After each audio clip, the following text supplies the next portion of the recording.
Hey everyone, this is Alex USA Days, and this is introductory video to my new course, REST API Testing with Postman. Now, a little bit about me. I've been in QA for quite a while, 12 plus years now, and I've started through a bootcamp program. Then I worked in different industries as a QA engineer. I worked in a semiconductor, mix of hardware and software. I worked in medical API. I worked in blockchain and web-based gaming and crypto, and right now I'm in banking. So different industries throughout my years. I worked as a junior, mid-level, senior QA engineer. I worked as a QA manager, QA lead, full stack QA engineer, and right now I'm doing QA automation. But this course is for anyone who wants to start a QA career, and I think starting and learning API testing is a very, very good way to get going. It is in demand, API is everywhere, and this course, REST API Testing with Postman, is designed to get you from the beginner to the mid-level, doing API testing, understanding what API is, and use Postman as the main tool to test your APIs. Now, within the course program itself, I have multiple modules, and then within modules, we'll have different topics related to these modules, but overall, the program going to look something like this. So the roadmap here, we will start with the first video that will be Introduction to API, which is not this video, this is just overall overview of the course that is upcoming. Then we're going to talk about what is REST API. Then we will talk about HTTP protocol, HTTP methods, HTTP status, header and body. Then we will do introduction to API documentation, how to read it, how to work with it. Then we will have Postman introduction, installation of Postman as a tool. Then we'll do API testing with Postman. And we will do advanced API testing within Postman, and then we will do some automation with Postman. And that will wrap the whole course. I think it's going to give you a very good understanding of API. By the end of the course, you'll be able to proceed to my other courses. And if you want to pick up automation with Playwright, there's also a section on automating API with the Playwright automation tool itself. But Postman and testing REST API is in demand. It's very, very in demand in the industry. So learning this is critical skill if you would like to be quality assurance engineer. Okay, so that's it with the introduction, and I'll see you in the next video. Bye. Hey everyone, this is Alex USA Days, and we're continuing REST API testing with Postman. And today we're going to have an introduction to API. Now, what are APIs? APIs, or application programming interfaces, are a set of defined rules and protocols that allow one software application to interact with another. In essence, APIs act as intermediaries, enabling different software systems to communicate, share data, and perform functions without requiring direct user interaction.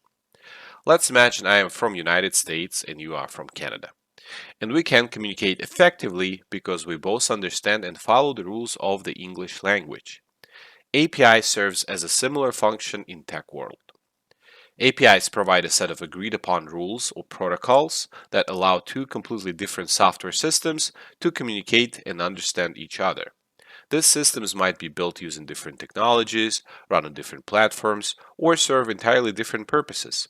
But as long as they both adhere to the API's defined rules, they can exchange information and work together. So, just as our shared knowledge of English allows us to have a meaningful conversation, an API allows different systems to talk to each other in a way that both can understand, regardless of their internal differences. Why APIs are important?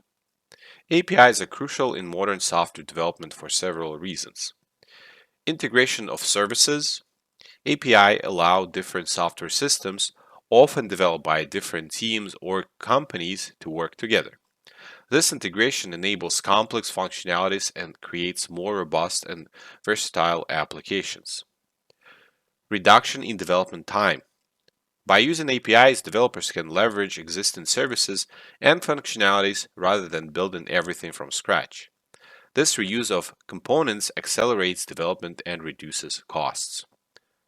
Scalability. APIs allow services to be modular and scalable. For example, a company might develop its core product but use third-party APIs for payment processing, data storage, or user authentication, making the overall system more scalable and maintainable. Types of APIs. There are many types of APIs, but we'll focus on web APIs. The most common ones are REST, GraphQL, SOAP, and WebSocket. REST is the most popular, used by around 80% of web APIs. So that's what we'll learn to test.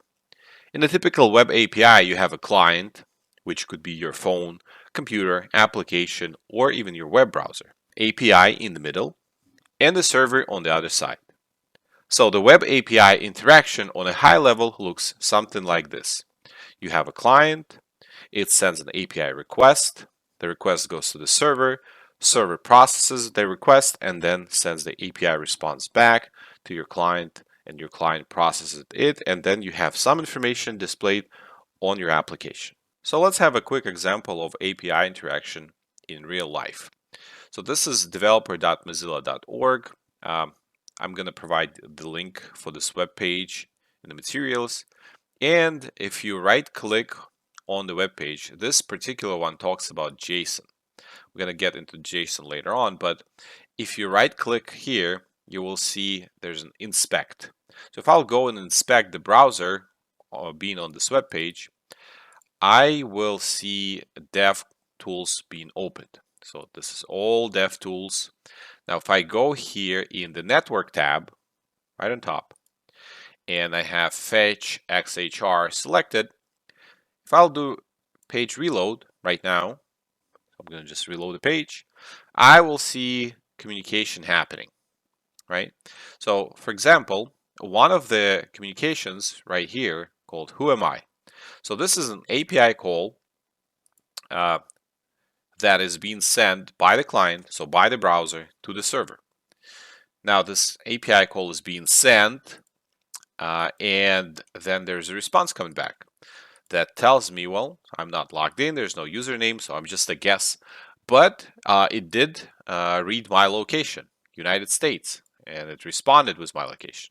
So maybe if I was in a different country and if a web page supports different languages, let's say French, and I was in France, by default this page would load in French language. That's just like one of the examples of how API interacts from the client to the server and then provides meaningful responses and updates based on that communication. Okay, so let's get started and get into more details about REST API in the next video. Leave a like, subscribe if you like the video. This was Alex USA Days. Thank you for watching and bye bye. Hey everyone, this is Alex USA Days and we're continuing REST API testing with Postman. So we're in module 2 and today we're going to talk about what is REST API. So REST or RESTful stands for Representational State Transfer. It is a software architectural style used to guide development of web APIs. REST defines a way for clients and servers to communicate using standard HTTP methods such as GET, POST, PUT, DELETE, and PATCH. It is based on stateless communication, meaning that each request from a client to a server must contain all the information needed to understand and process the request, without relying on stored information on the server. RESTful services are organized around resources, which are pieces of data that the API manages. These resources are accessed using unique URLs called URIs, Uniform Resource Identifiers. Remember the who am I call from the previous video? Request URL was https developer.mozilla.org API v1 who am I is the actual resource.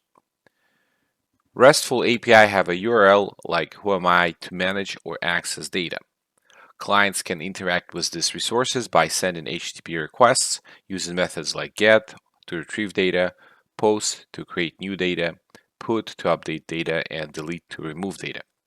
This setup allows clients to perform basic operations on the data through simple web requests. REST principles. Uniform interface. All API requests for the same resource should look the same. No matter where the request comes from, using consistent URIs and standard HTTP methods like get, post, put, and delete. Client-server decoupling. The client and server are independent.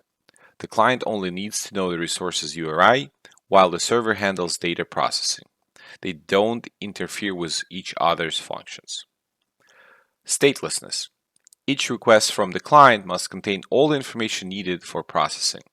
The server doesn't store any client-specific data between requests. Cacheability. Resources should be cacheable to improve performance. Server responses should include information on whether caching is allowed. Layered system. Communication between the client and the server may go through multiple layers, like proxies or load balancers, but neither side should be aware of or affected by these layers. And then code on demand, and this is optional. Although REST typically deals with static resources, in some cases it can include executable code, like JavaScript in the response, which the client can run if needed. So what are the benefits of REST? First is simplicity. Easy to use with standard HTTP methods. Stateless design simplifies server-side implementation. Scalability. Statelessness allows handling more requests in parallel, supporting independent updates on client and server. Flexibility. Supports various data formats like JSON, XML, and can be accessed from different platforms. Wide adoption.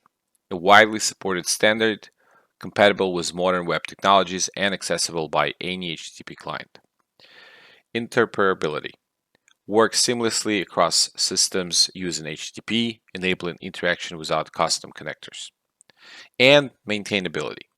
Clear structure and separation into distinct sections, each responsible for a specific functionality, make APIs easier to maintain and update without breaking existing clients. So let's take another look at our MDN web docs with JSON page. And let's take a look at who am I request and responded being sent. Now, can we determine if this is a REST API? Now, we can't know for sure because we don't have all the documentation, but let's just look at what we have and kind of compare with the guiding principles for REST. So one of them is the uniform interface, right? So the API should use standard HTTP methods like get, post, put, and delete, and be accessible via unique URI.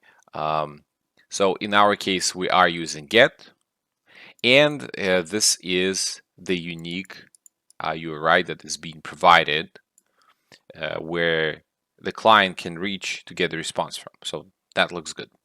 The second one is statelessness. So each request should be independent and self-contained, meaning it doesn't rely on previous requests to maintain state on the server. So I can reload as many times as I need, and every time I'll send the request as is, I will get the response from the server, right? Based on the request that is being sent. Has to be resource-based. That's the third one.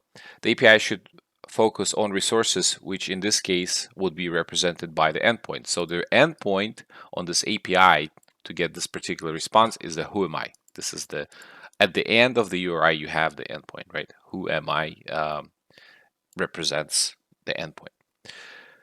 Now it also has to be representation oriented. So the API should return resources that represented in typical format like JSON or XML. So if we take a look at the response, we do have a JSON body coming back. Like all the data is contained here. We know everything that to get based on this response. It's contained in this response that we get from the server. Now, not all of the information is being updated, and we don't have everything in our request.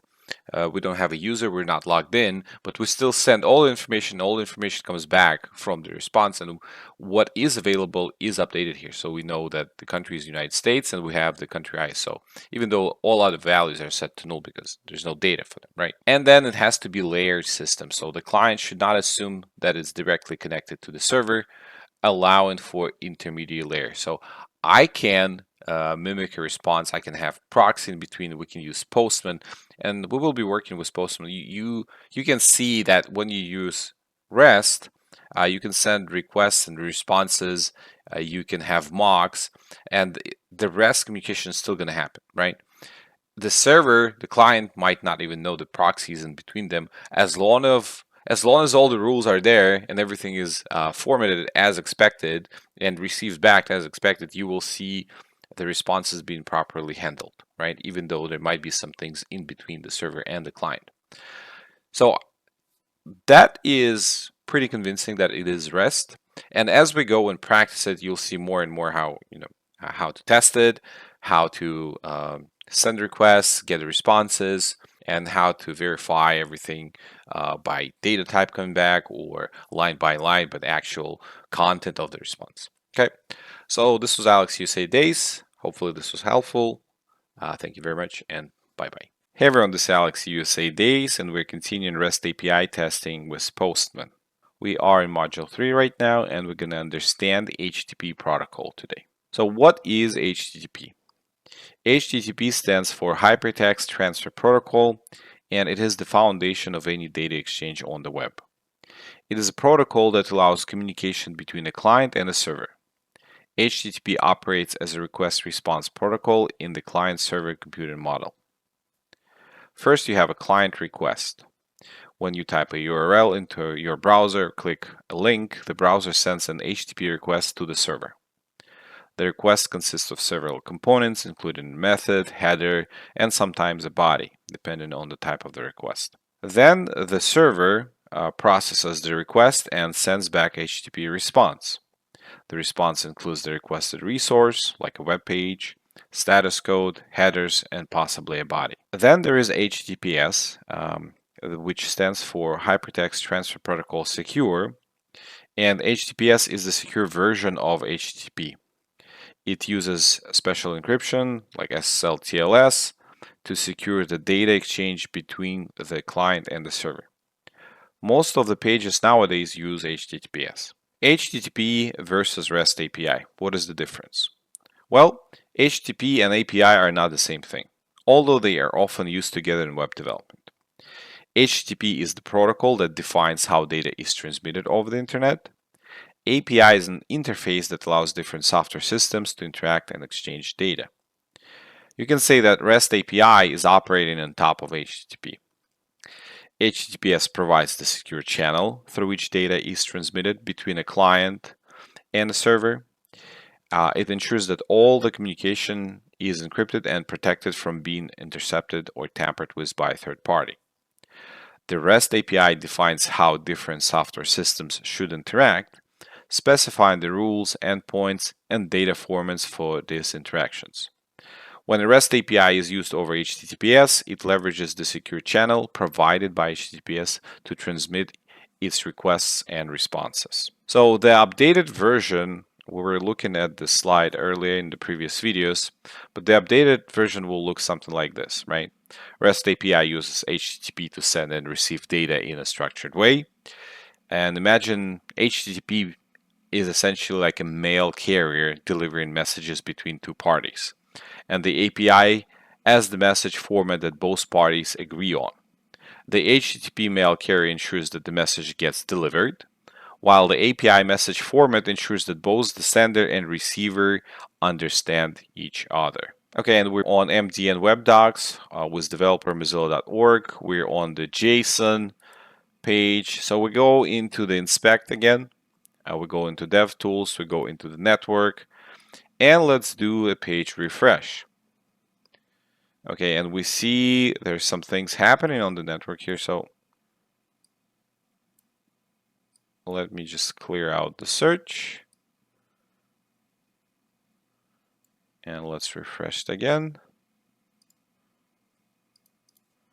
Make sure there's no filter.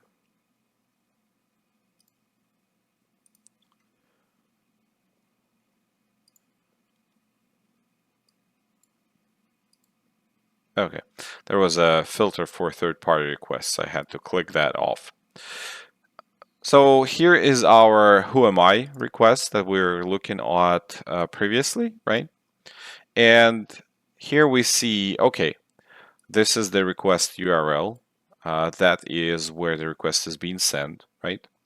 The request method is get, and we're going to talk about request methods in the next module, but essentially this is what HTTP is asking, right? It's trying to get some resource. There's a status code, a response that says 200 OK, so response was successful, and we are going to talk about statuses in upcoming videos as well. So this is the header. This is the part of the request. There is a request headers and then response headers. Now, in the response header, this is just like general information about what kind of content type there is, some timestamps, some server information, and so on and so on. Same thing for the header, that it carries some information, like where's the path going, what type of method is it, what kind of language it is accepting, if there's a cookie, and so on. Now, in the response, this is the body of the response, right? So we have a header. Now, in the response, this is a body of the response. We can have like a nice preview, or we can use edit like in raw format. So this is the body, the JSON body that is being sent back. This is all REST API, but it's wrapped within this HTTP interaction, right? And you can see here, so it is HTTPS, it is secure, not HTTP. And if we take a look here at the site information, you can see there's a little lock, right? And it says the connection is secure. So this is HTTPS connection, indication of that the web page is secure. The data that is passed through is encrypted.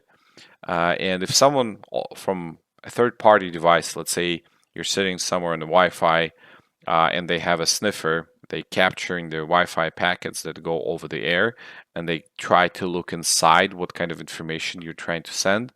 They will be looking at this request respond, and they will be looking at the body. It's all going to be encrypted. They will not going to be able to read what kind of information is passed through, because it's passed through HTTPS. Now, if we had HTTP here, some web pages still use HTTP, and this one auto updates to HTTPS, so it doesn't even allow. But let's say if you have a web page which is maybe like a smaller project or an older web page, it will be using HTTP. So the data that HTTP will be sending through and receiving, if it's not secure, it's all going to be done in plain text. So anyone who can grab your packets off the air, they will be able to decode it and look at your packets and see all the information that is being sent between your machine and the server. So most of the web pages today use HTTPS. You can see there's a little lock, and it also means that they generated an SSL certificate to make sure that this is a legit web page, legit secure connection, and it is actually encrypted. Okay, so this is a little introduction and overview and HTTP. As we move forward, we're going to dive into different HTTP methods and status codes and what they're for. Okay, this was Alex USA Days.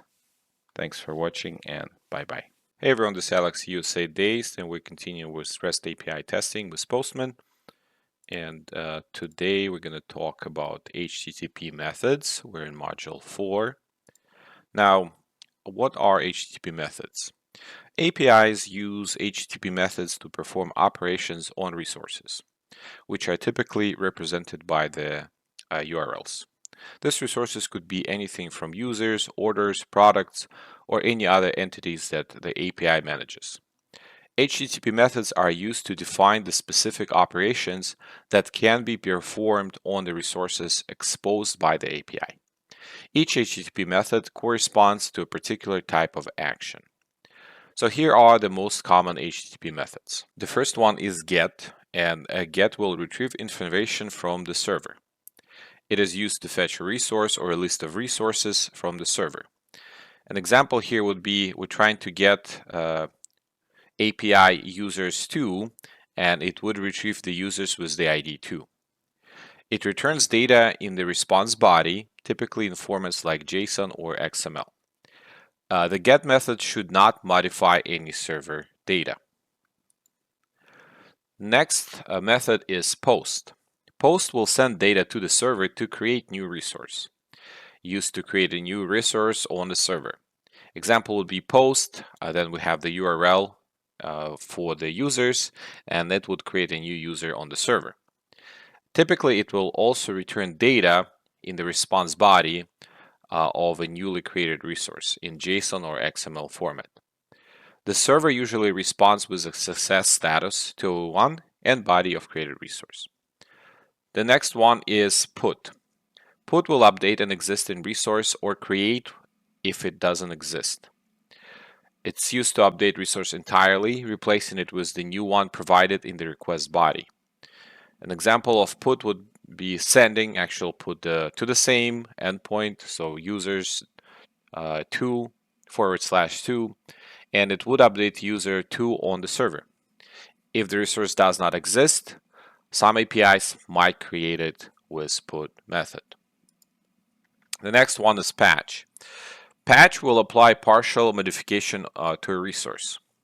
So it's used to partially update a resource. An example, running patch method on user 2 would partially update user 2 on the server with whatever information is provided in the patch body. Unlike put, patch only modifies the specified fields in the resource, leaving the rest unchanged. If the resource user in this case does not exist, it will return an error message in status 404 or 400, depending on the implementation. And for example, put will create new resource, right? Most likely. So in this case, patch will not gonna do that. And the last one is delete. Delete will remove a resource from the server, and it's used to delete resource identified by the URL. An example would be if we run delete method to user number 2, it would delete user on the server, and then the server typically will respond with a status code 204 no content if the deletion was successful, or 404 not found if the resource doesn't exist. Okay, so let's see some examples of this in the resource. On this link, https recres.in, so it's an open API available online that you can kind of practice. So we're going to be sending the request by just pressing on the get or post or put or patch or delete buttons. So you will see the request body here in this column, and then you will see response coming back in here. So for example, if I'll try to reach get list users, it will send API to this URL or URI. I can also open it in a new tab, and you can see the full link to the request right here at the top, right? And you will see the whole response coming back from it.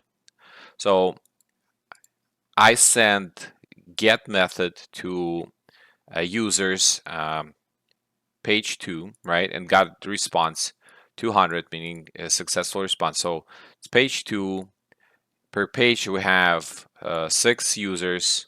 Its total number of users 12, total number of pages is 2, and then inside we have some data. So we have all the users listed, so user 7, user 8, and so on and so on and so on, with all the information about the users. So this particular endpoint will list all of the users. Now if I want to send it to a specific user, let's say in this case single user, I can do get, and then in the request I just provide the user ID in the link, and I will get only user 2, right? And I will get the ID, the email, first name, last name, avatar, whatever is present there. So essentially, however the API is structured, you will get the data back in the structure that is was built into that API.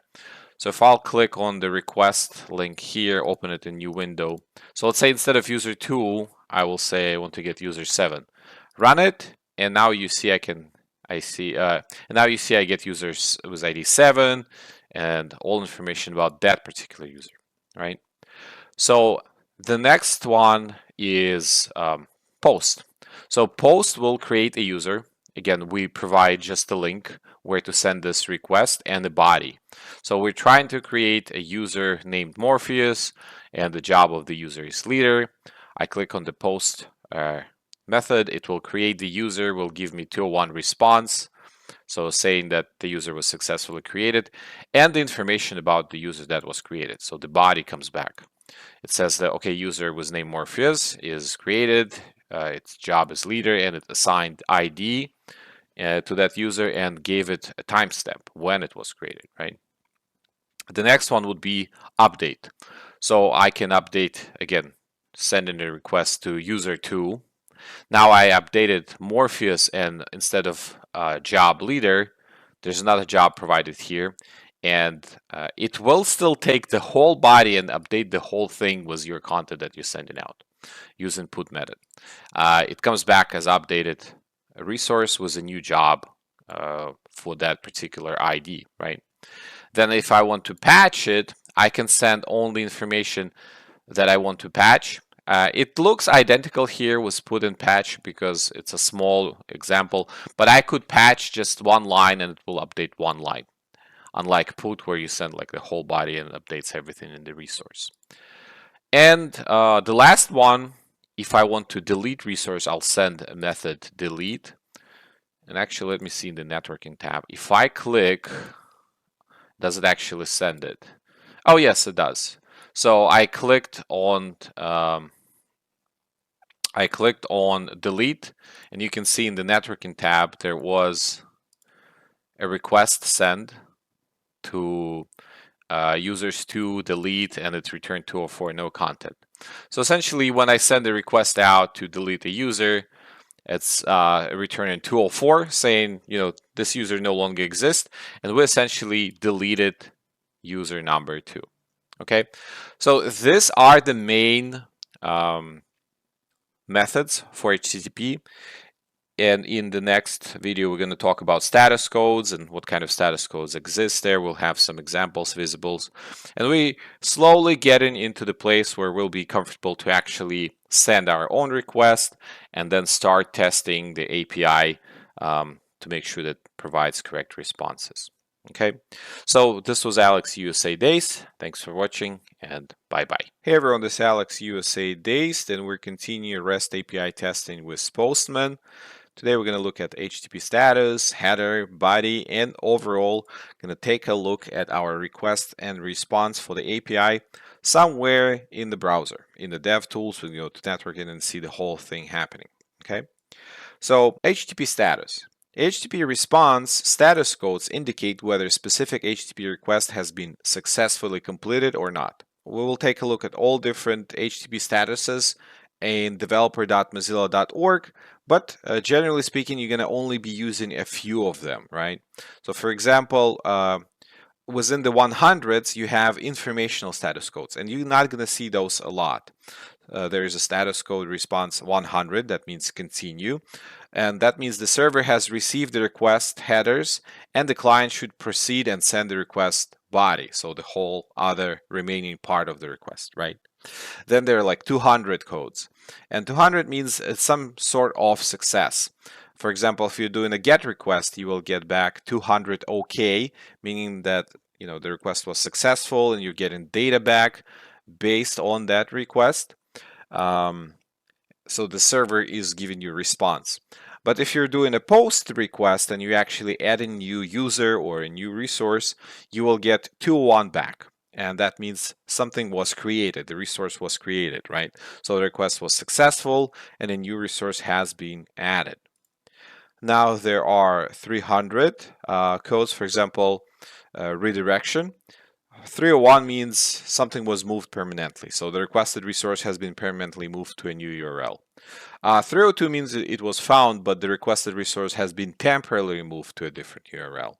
You're not going to see those a lot. But then there are 400s. And then when you get 400, it's probably pretty often happening, like even for a regular user, you'll see like 404 once in a while, right? So 400 errors are client error responses. If you get 401 back, that means you're unauthorized. So authentication is required to access the resource. If you get 404, that means it wasn't found. The server can't find the requested resource. Then there are 500 server error responses, and those come from the backend, not from your client, not from your browser, but actual backend experiencing some error, right? For example, 500 internal server error. The server encountered an unexpected condition that prevented it from fulfilling the request. Or you get 503 service unavailable. The server is not ready to handle the request, often due to being overloaded or down for maintenance. So typically speaking, 500 errors are worse than 400 errors because they come from the server. Something is happening on the back end, and instead of gracefully processing the requests, something is actually crashing it, or there's a response that it can't send successfully, and you get a 500. Coming from the backend, you might have a stack or some code showing some error that user typically doesn't need to see. It shouldn't be going all the way to the client. It shouldn't be going all the way to the UI. You should have like a nice 400 in front of it. 500 error was processed, and you'll get a nice 400 saying something went wrong, instead of showing the user a whole trace of blown up code on the backend coming with the 500 error response, right? Okay. So then you have HTTP headers, and HTTP headers are key value pairs sent in the request and response between the client and the server. And the header provides meta information. Essentially, it's data that provides context or additional details about the primary data being transmitted. And we will look at some of the headers at developer.mozilla.org, but common HTTP headers, like you will see content type. So content type application JSON, for example. And this header tells the client or server what type of content is being sent in the body of the message. In this case, it indicates that the body contains JSON data. Or you will see authorization, and for example, you see authorization, and then you'll see bearer and some really long value that will be like a token. And this header carries credentials for authentication the client to the server. Where browser might use it when you authenticate once and it remembers and stores your token, right? Your session. And next time you don't have to actually log in. You don't have to provide a login and password when using the same browser. Going back to the same page, you will be automatically logged in because the server will accept this token coming from the client and kind of automatically letting you in, authenticating you. And then you get HTTP body. So the HTTP body refers specifically to the part of the HTTP request or response that contains the actual data being transmitted between the client and the server. The body is everything that comes after the headers in the HTTP message. In the request body, you might see data like form submissions, JSON objects, or files that the client is sending to the server. And then in the response body, you can see data that the server is sending back to the client, including HTML content, JSON data, or file, right? You might also hear the term payload, and HTTP body and payload are often used interchangeably, but payload generally refers to the data that is carried within the HTTP body. We will be working with requests and responses that use JSON to transfer data in payload. And JSON is formatted in key value pairs, where key is a string, or means text value. You will see it in quotes. And value itself can be different data type. So here's an example. We have ID1, username Alex USA Days. So let's say that's the payload response coming from my user request. And ID in quotes, it's the key. It's text, right? Because it's in quotation. But you get one without the value, without quotes. And the data type here is integer. But then you have key username and the value Alex USA Days. And both of them are in quotations, meaning both of them are text values. Okay, and the whole JSON, you can see it is enclosed in the curly braces here. Now let's go ahead and see some of that in action in the actual DevTools console. Okay, so here we are at developer.mozilla.org, and it has tons of information on HTTP, on JavaScript. It's like a library of knowledge, right? So feel free to use this as a document that you can reference to look things up. So let's say we're going to be looking at HTTP status code, right? So here we are, HTTP response status codes. And here we have informational responses, so those are from 100 to 199. Successful responses from 200 to 299. Redirection messages 300 to 399. Client error responses from 400 to 499. Server error responses, again, from 500 to 599. Now, if you get deeper into that, you will see there's only a few that are actually used. A lot of them are not used. So for like informational responses, you have a 100, 101, 102, 103. For successful, you have 200 okay, 201 created, 202 accepted, and so on and so on and so on, right? For example, if you deleted something, there's 204 no content, so successful deletion saying there's no more content existing. There's some redirection and client error responses. So redirection is 300, client error responses are 400, like for example 404 not found, and there are 500 that are server side. Now typically when working with API and testing, you will see most of the time you will see 200s, so you'll have to validate the successful ones, and you will only see a few, so like 200 or 201 or 204 on deletion. You will see only a few with the 400 responses and only a few with 500. You will rarely see 100s and 300s because those are less often used.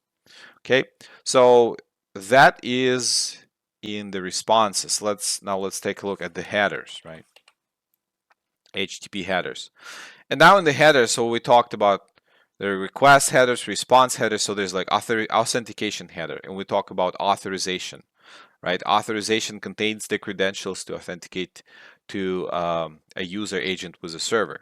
There are caching, proxy authorization, conditional. So there are so many different headers, a large amount of headers, but you don't have to remember all of them. So if there's anything that you start working with and you're not sure, okay, what is this header, why do I need to test it, what is this response, you can always talk to your team members, you can always talk with developers, but most importantly, you can always go to developermozilla.org and start searching and find something and read about it. Now let's go into the request and response, and let's go into inspect, and let's go into the network tab.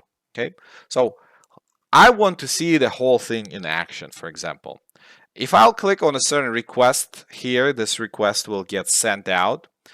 So let's say I'm trying to get a single user. Let me just clear everything out. So get a single user, and here is my request.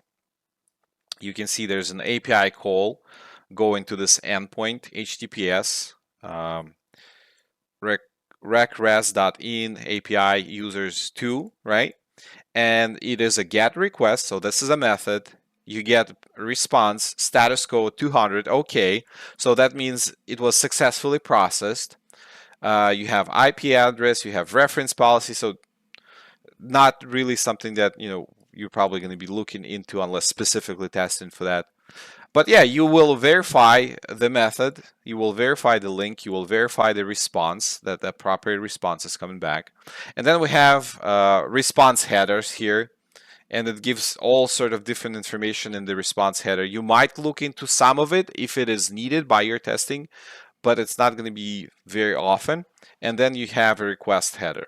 Provisional headers are shown, disable cache to see full header. So a lot of the stuff that I've been already sending out, it's cached, so it's only showing some of the headers here.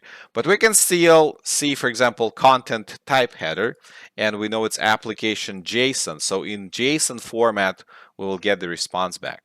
Now, if I'm going to go into the body, right, so here is the response, the whole thing.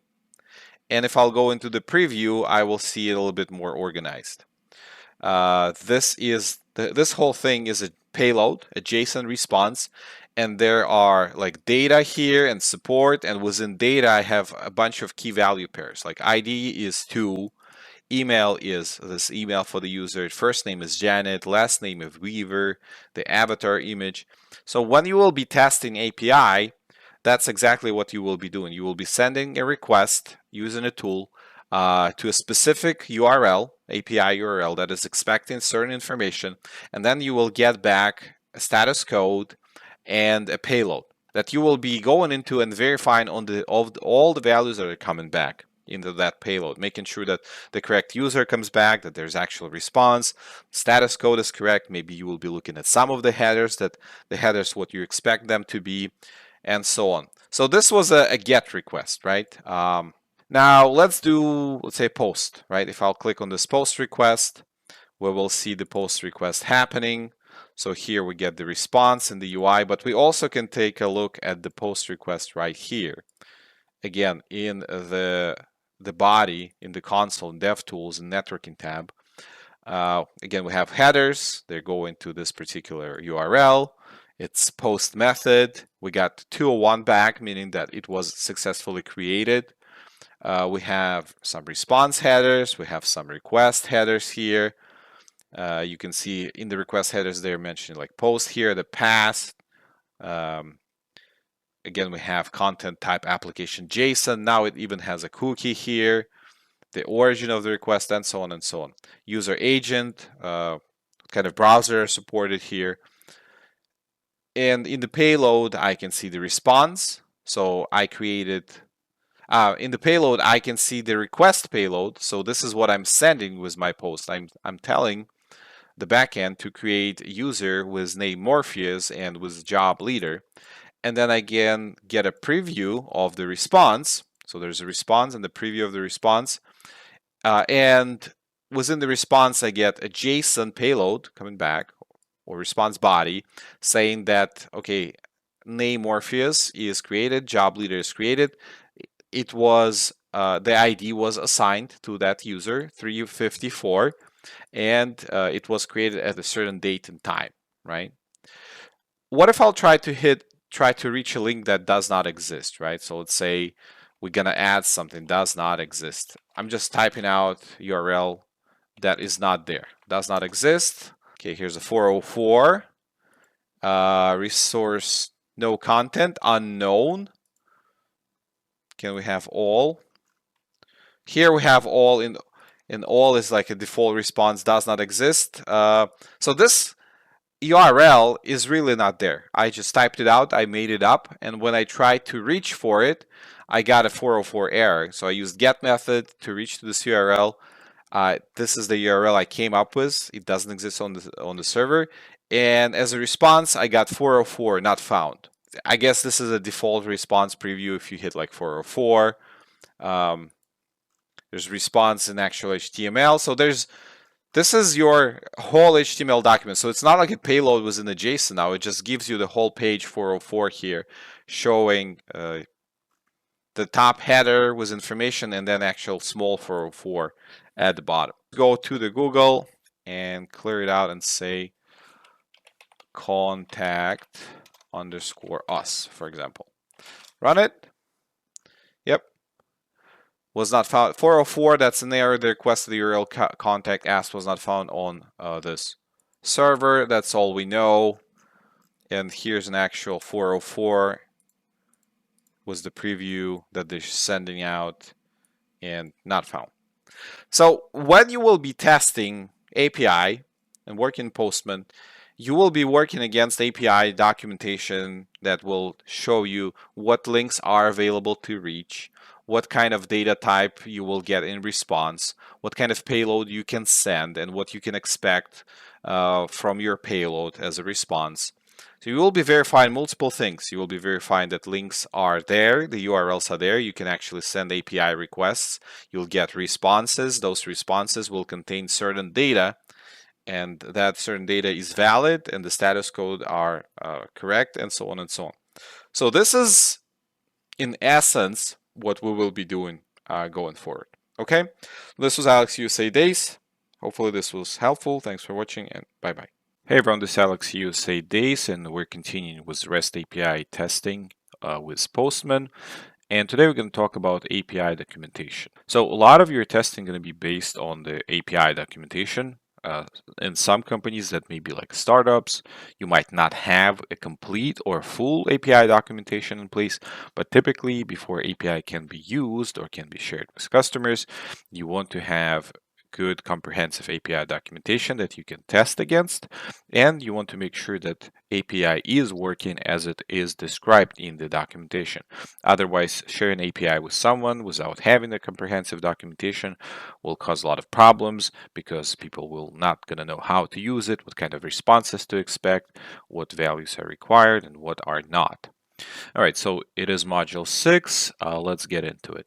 So API documentation is a guide to help developers and testers understand how to interact with an API. It usually includes base URL, the root address where the API is hosted, endpoints, specific URLs for different functions of the API, for example, users or orders, parameters, information that needs to be passed in the API request, such as query strings, headers, or pass variables. Request and response structure, explanation of the request payload and expected response formats. Error codes, common HTTP status codes, for example 200 OK for a forward not found, 500 internal server error, and their meaning in the context of the API. Developers often generate YAML, .yaml or .yml or JSON files to define the structure of an API. These files describe everything about the API, endpoints, request response types, parameters, security, and more.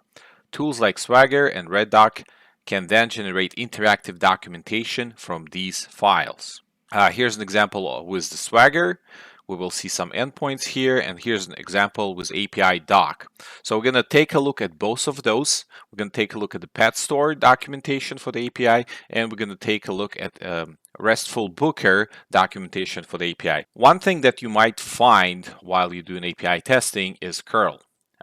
Curl is a command line tool used to send HTTP requests, allowing users to interact with APIs.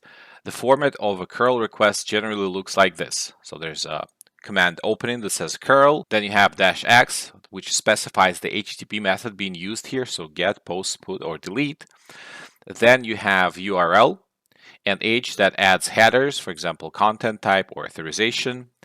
And you have, after that, you have the body that sends data with the request. So curl is often included in API documentation to show how to interact with an API directly from the command line.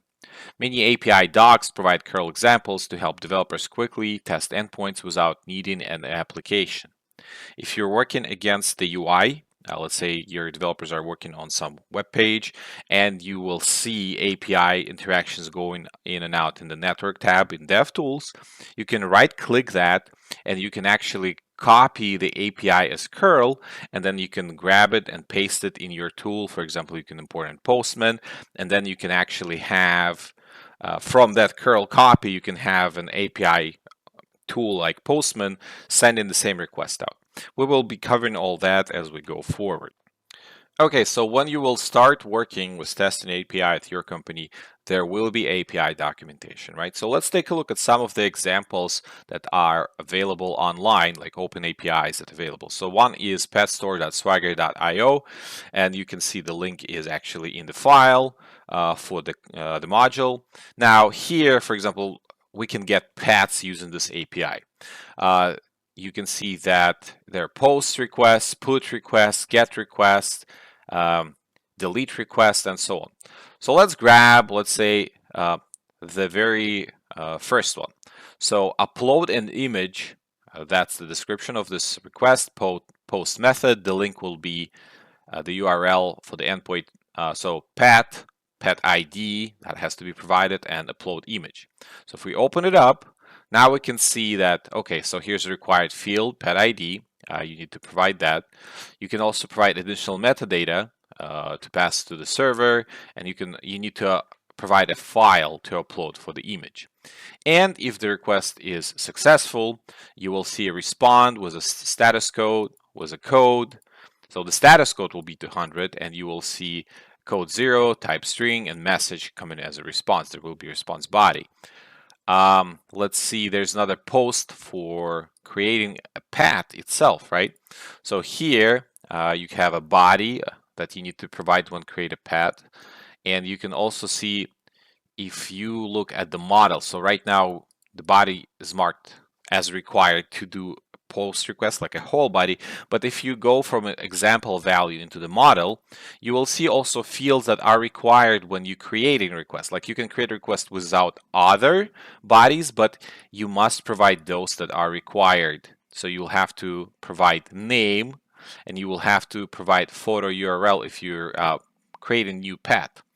And if you have responses that are invalid, something is missing, you'll have like 405. For example, if you try to create a pet without a name or without the photo, right? Now let's take a look at put request. So put is updating, right? So here again, you need to provide a body that you're trying to update in the model. So again, you need to have a name and photo URL. And some errors that you might get back for 100 if there was an invalid ID. And I'm surprised that here ID is not a required field. Most likely it should be required. Otherwise, I'm not sure how can you update a pet. So maybe because there's an error that will give you 400 invalid ID. So this is like part of the actual implementation, right? So pet not found if you provide ID that doesn't exist. Invalid ID if there's something not expected, maybe different data type, like you can see there's an integer expected and you provide like a string maybe, and other validation exceptions are possible to trigger with invalid update attempt. Now we have get, and for example, you can find pet by ID or you can find it by status.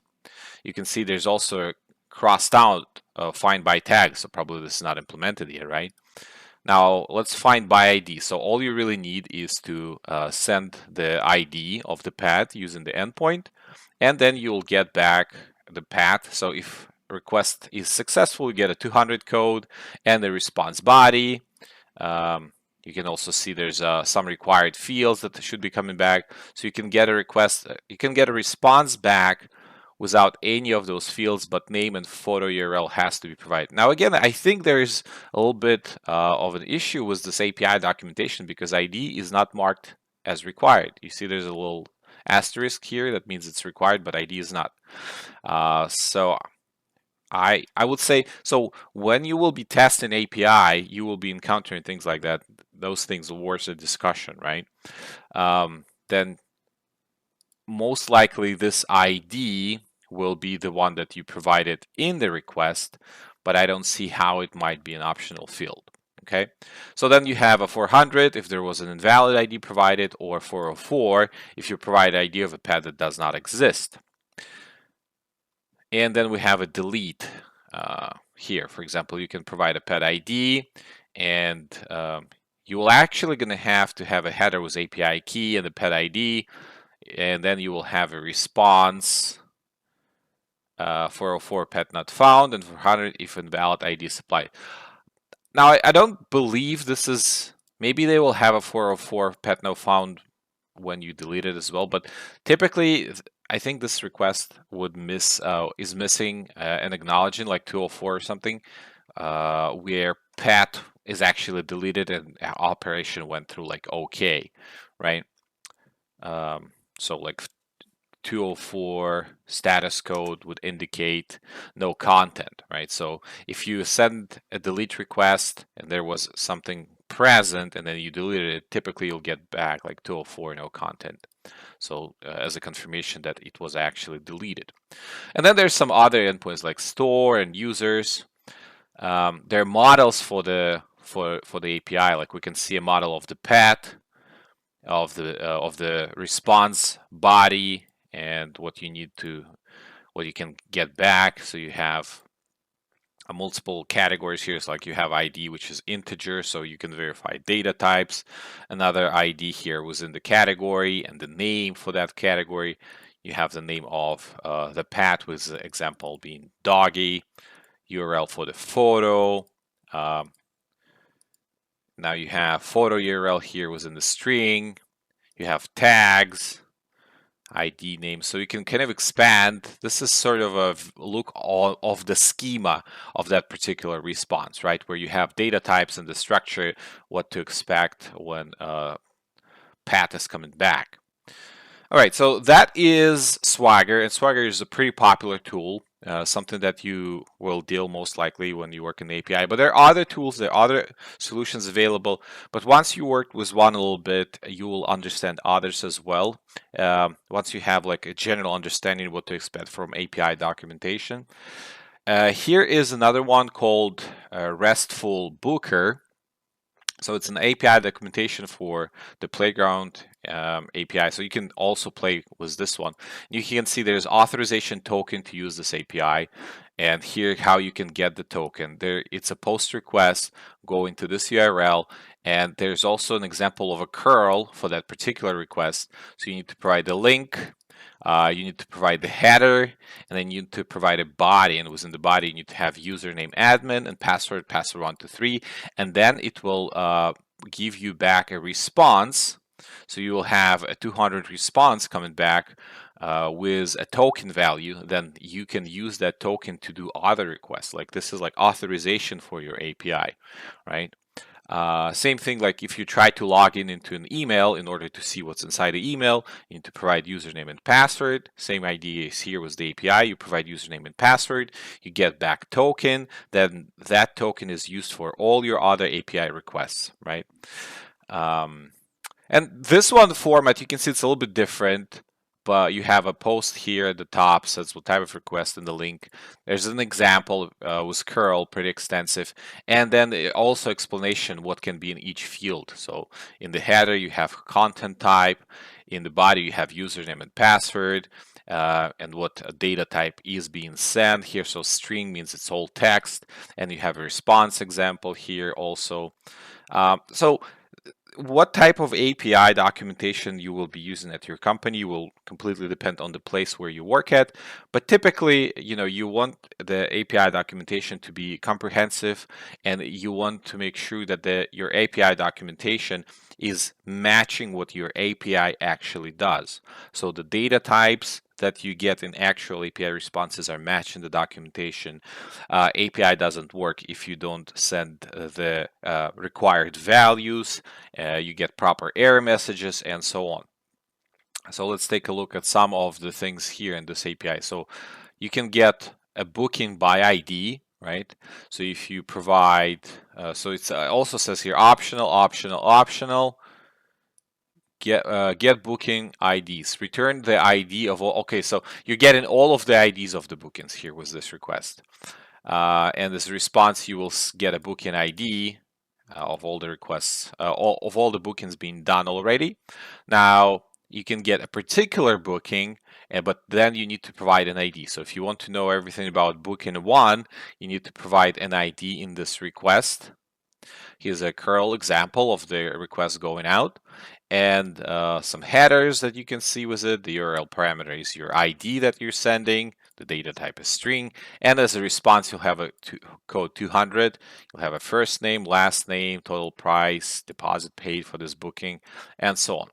There's also variations like of the responses. So this is your typical JSON body that you would see, but there's some variations. You can see it in XML, or you can see it in URL, right? Just like that. So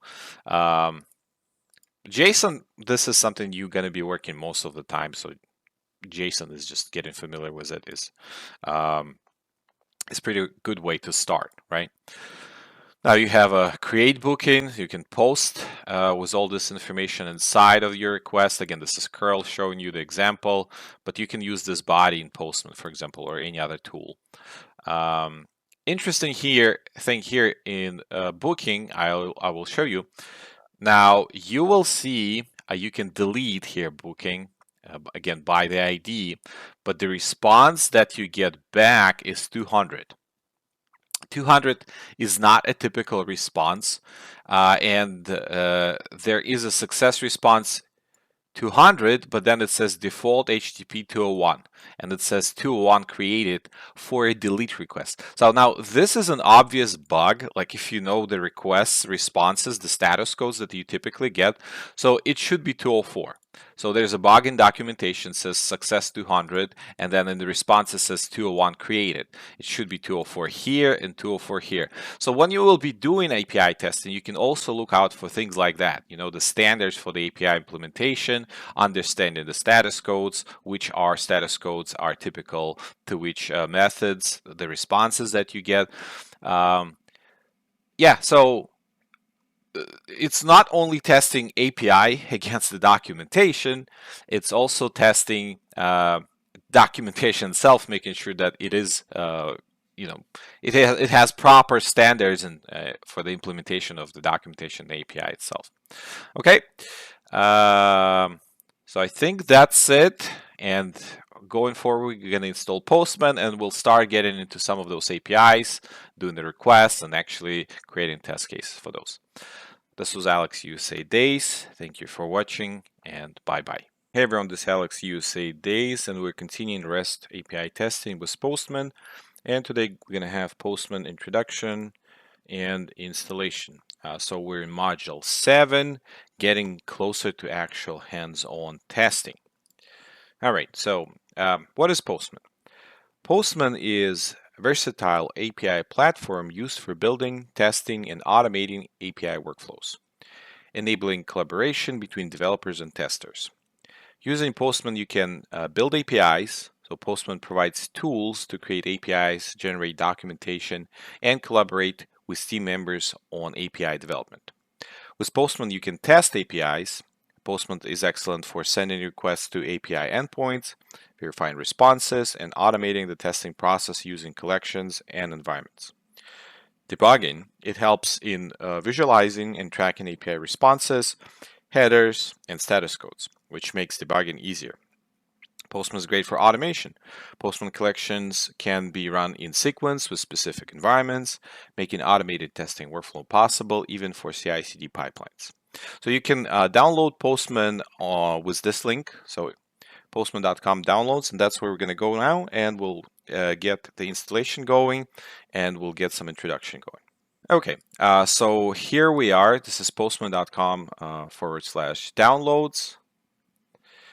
And let's install. You should have the installation according to your system popping up. So I'm on Windows. This is my installation. You should have yours if you're on Mac. Okay, so download started right here. It's in progress. Okay, so you can right-click it and run it as admin to install it. You'll have a pop-up asking if you want this program to make changes to your system. Click OK. And here we are. So it opened instantly. Now I had an account previously. Now let me sign out and show you what you will see if you're not signed in. So you can type Postman in search bar for it to come up, and you can open it up. Okay, so I do recommend creating an account. If you're not going to create an account, you will be using lightweight API client, which is okay for trying things out, but it's very limited. And you want to sign up to have collections available, a lot of other features. Like lightweight API client will allow you only to send requests pretty much, right? There's not a lot of configuration that you can do here. Now, if you don't have an account, go ahead and create an account. Click this button or sign in if you already have one. So once you hit create an account, it loads in the browser with this Postman window waiting for it. You can create a sign up using just your Google. So sign up with Google. All right, so signing in using my Google account, signing up. And we're done. Okay, so let's open our Postman. This is app that is opening on your machine. So I'm gonna add, what's your name? So Alex USA Days. It's asking to set up a profile. What is your role? Let's see. So quality engineer tester. Continue. And here we are. So we are on the welcome screen, getting started. If you don't see it, just click home and it should take you here. All right, so you can see there's your profile. You can manage accounts. Now you can see workspaces are available. By default, there's my workspace. This is where we're going to work, but you can create more if you have multiple workspaces. And at home page, so back at home, let's click on the REST API basics. So Postman has introduction available, so you can go through it, read about it. Let's click on REST API basics here. All right. So once you click it, you can see here now I'm in collections, right, on the left, in my workspace, in collections, and now there's a new collection added. You can expand it, and then this collection is full of different requests. You can also see overview for this collection, and it tells you about CRUD. Go ahead and read this, like spend some time getting used to reading documentation and understanding it. But CRUD is essentially means create, read, update, delete. So this is an approach to managing test data. You want to have test data that doesn't clutter your environment, your system. So you want to create test data, then read from it. You can then update it and then delete it. So, your test environment stays stable. Now, with this collection being added and created, we have a bunch of requests here, right? Let's expand it. The first one is get request. And here is get method, and here is the URL where this get method will be sent. And base URL is actually a variable. Like I can set a variable here and give it values if I press on that, but I don't really need to do it because it's already set. You can see it's highlighted here, and if you go into the collection itself, just click on it, and you see there's overview, authorization, scripts, variables. So those variables are coming from the collection itself, and they're set here. So there's a base URL variable, initial value, and then current value. So this is set in your URL in the request. This is where it's pulling this variable from.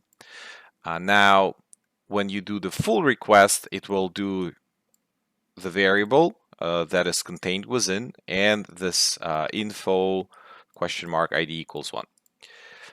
ID equals 1 is a parameter. It comes after the question mark here.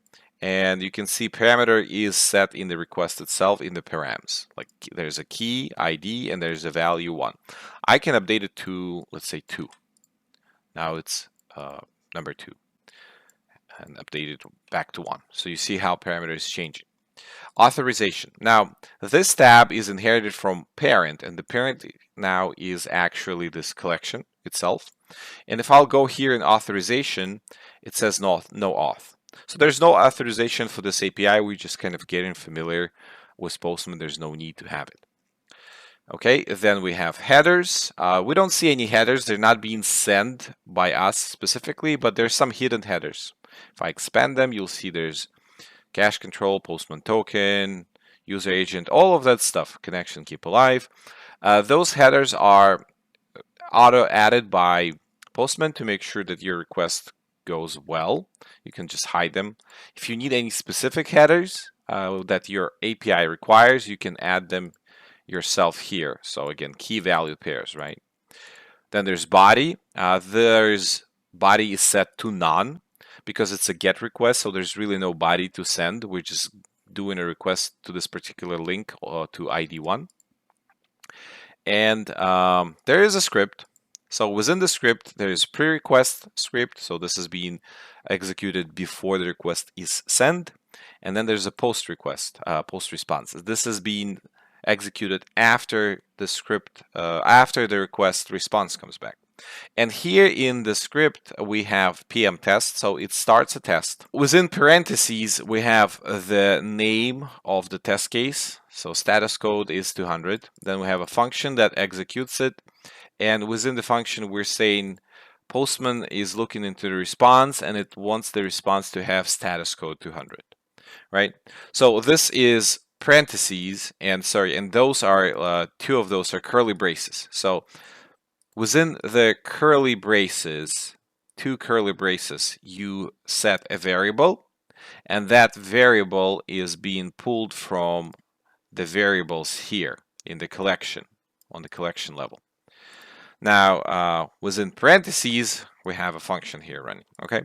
So the test itself is running in Postman, and the Postman will verify once I send a request that response in fact does contain code 200. Let's send it.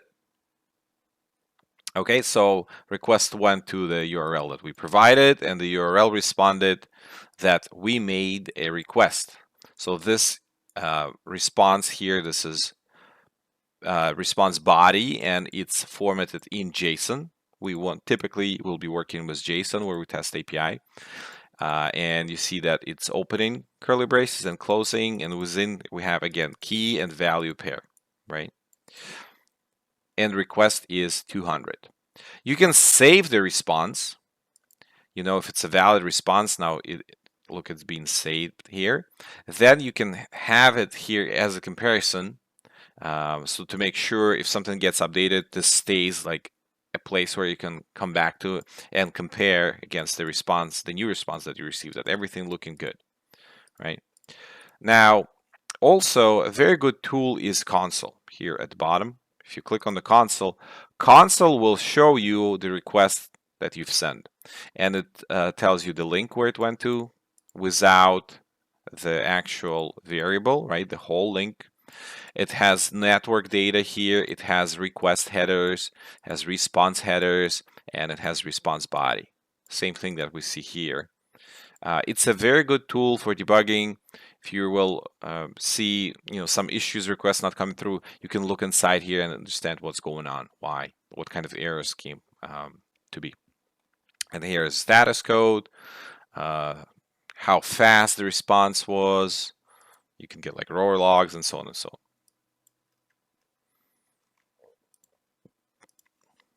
on. Okay, so this was a GET request. Now, within the collection itself, you can have multiple folders.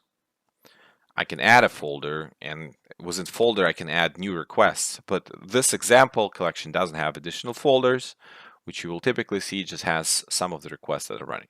Okay, after we get the data, we know this link is working, we can send a post data request. So no parameters here, goes just to the info endpoint. Authorization inherited from the parent, again coming from the collection itself. Headers, default headers provided by Postman. Body. Now we are sending, because it's a post request, we need to send some body. And here is a name, it's a key and value, whatever we want to provide. So let's say I'm going to say Alex. That's going to be the body I'm sending. So key name, the value is Alex, and from one curly brace to another, that's the JSON request, the body I'm sending, or payload, so-called, right? Then there's a script, and script is looking for one of the two status codes. This script is a little bit different, so it could be 200 or 201. Either one will work, right? No settings are set. We don't really use that much right now, but yeah, so just the script, essentially, that's where your tests are. Again, successful post request is the name, and then there's a function that is running this test script that is expecting a response, and it gets response body and then finds code, and it wants the code to be 200 or 201, the status code. So let's send it out, and here we got a response, right? There's a message saying that you made a post request and that you set name to Alex. Perfect.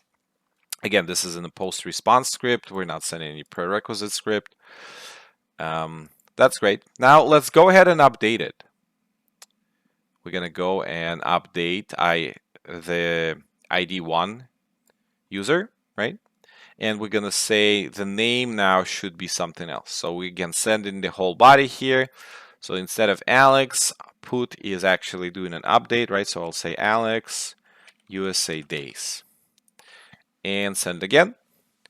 And now the name was updated to Alex USA days, and we got status code 200. The script is checking. Status code is 200, 201, or 204. Good. And let's go to the last one, which is delete. Now we can delete data. Again, we're sending to the same ID one. We're trying to delete that record. Send it. And we have 200 OK and a message that you made a delete request to delete ID 1. Perfect. Now you might have noticed that status codes are a bit off. Typically for delete, you will see 204. For post, you will see 201, right? But that's okay because we're just getting familiar. Once you start working more with API documentation and understanding a little bit better API status codes, you'll start noticing things like that if they're off, and you can always bring them up with like developers, your QA manager, other QA team members. Okay, great. Now that is a very quick introduction into this collection that was created. Again, go ahead and read the whole thing here. It's a very good habit to start reading into documentation and understanding it a little bit. There is one thing that we're going to discuss further in more details, and it's called environments, right? And then you can have global environment, and you can set global variables, but you can have also specific environments, like you can add an environment, and let's say it's going to be called test, and you can set a bunch of variables specifically for test environment, and then you execute your collection, you will be executing a test environment. So sometimes you'll have variables coming from the collection level from here. Sometimes you'll have variables that are coming from your test environment or some other environment, maybe dev or production, wherever you're testing. So those variables are easy to set, right? And you can switch easily between different environments using new variables, new logins, new passwords, and so on, right? It's very convenient. Okay, now let's create our first collection. So just hit plus, and let's say blank collection, and let's name it first collection. First collection. And within the first collection, let's create a folder, and we will call it add a folder first request. Okay. All right, great. Might want to stay consistent, like if you use no spaces and start with capital letters for each word, let's keep it added. And let's add a request. We're going to have get request. New request, and let's call it who am I. All right, great. So remember when we were looking at the status codes for developer.mozilla.org, if we go into the network and refresh this page, okay, there's a lot of stuff here. Instead of all, hit fetch XHR, make sure it's selected. And here we see a who am I request, like this whole thing here. What I can do, I can right click it and say copy, and then say copy curl, let's say as CMD. Now we go back to Postman. Where's our Postman? And here we can say import. And you can paste curl here, for example, right? And I can just go ahead and paste it. Now this whole curl was copied, and I can say import into collection. Must be specified via options. Okay, something's off. Hold on, let's go back. Let's copy as curl. Let's say copy as curl bash. Or this specific one. Let's go back to Postman. I'm going to delete this. Who am I, right? So I deleted this request because we're copying one. And let's do import. Paste. Okay. The curl is here. All of the headers. It provides everything. Import into collection. Okay, so it imported into the rest one as the last one. Let's drag it into our first collection, first request. So what is it?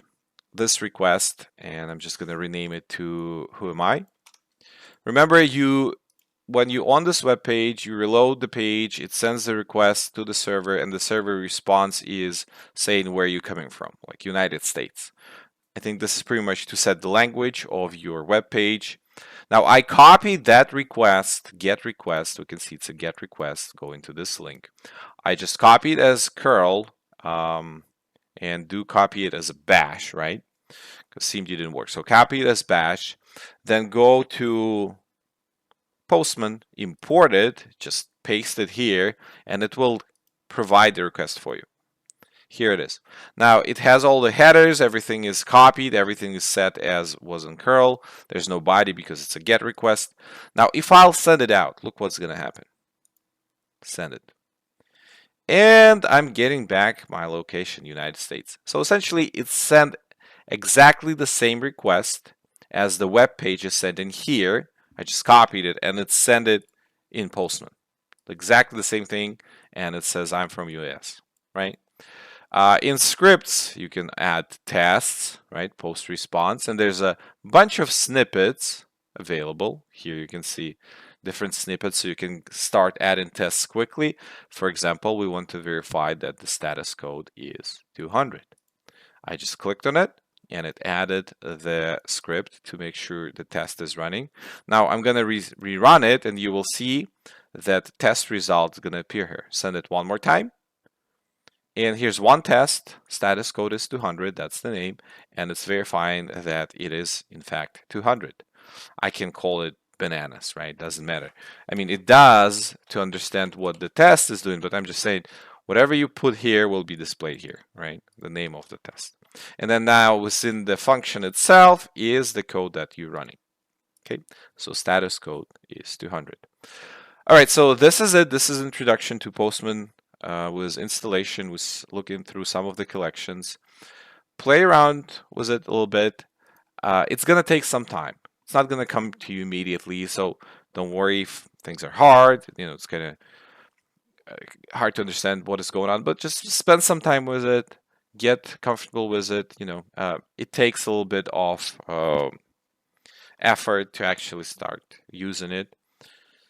You have a bunch. I have a bunch of tabs here. I can save this, so I make sure that this updated request is saved, and I am going to close the rest of the tabs. Yep, save changes. If you're willing, you see there's some changes. It's asking if you did some changes to your request. If you want to make sure they're saved, you want to save them. All right. So we got two collections. One came from REST, from our let's get started screen, home screen, and we created one on our own where we copied who am I request that Mozilla developer.mozilla.org is sending, the who am I that responds with the country where you're from. Okay, so that's it. Thank you for watching. This was Alex USA Days, and bye-bye. Hey everyone, this is Alex USA Days, and we're continuing REST API testing with Postman. So today we're in module number 8, and this is where we're going to get to the core of testing with Postman. For API testing practice, we will work with RESTful Booker Public API. So you can see the link, and I'm going to go there in a second. And we will work in CRUD fashion and add tests as we go. So CRUD means create, read, update, and delete. This is an approach. When you work with tests, you want to create data, you want to be able to read data, you want to be able to update that data, and then to delete that data to keep your environment clean. So we will create multiple requests and look more into a JSON payload to provide and receive data, authorization, that contains credentials or token for user authentication, cookie that carries information about the client previous interactions with the server, and then multiple Postman functions for data validation. Also, don't be shy and dive into Postman documentation if you want to find something specific.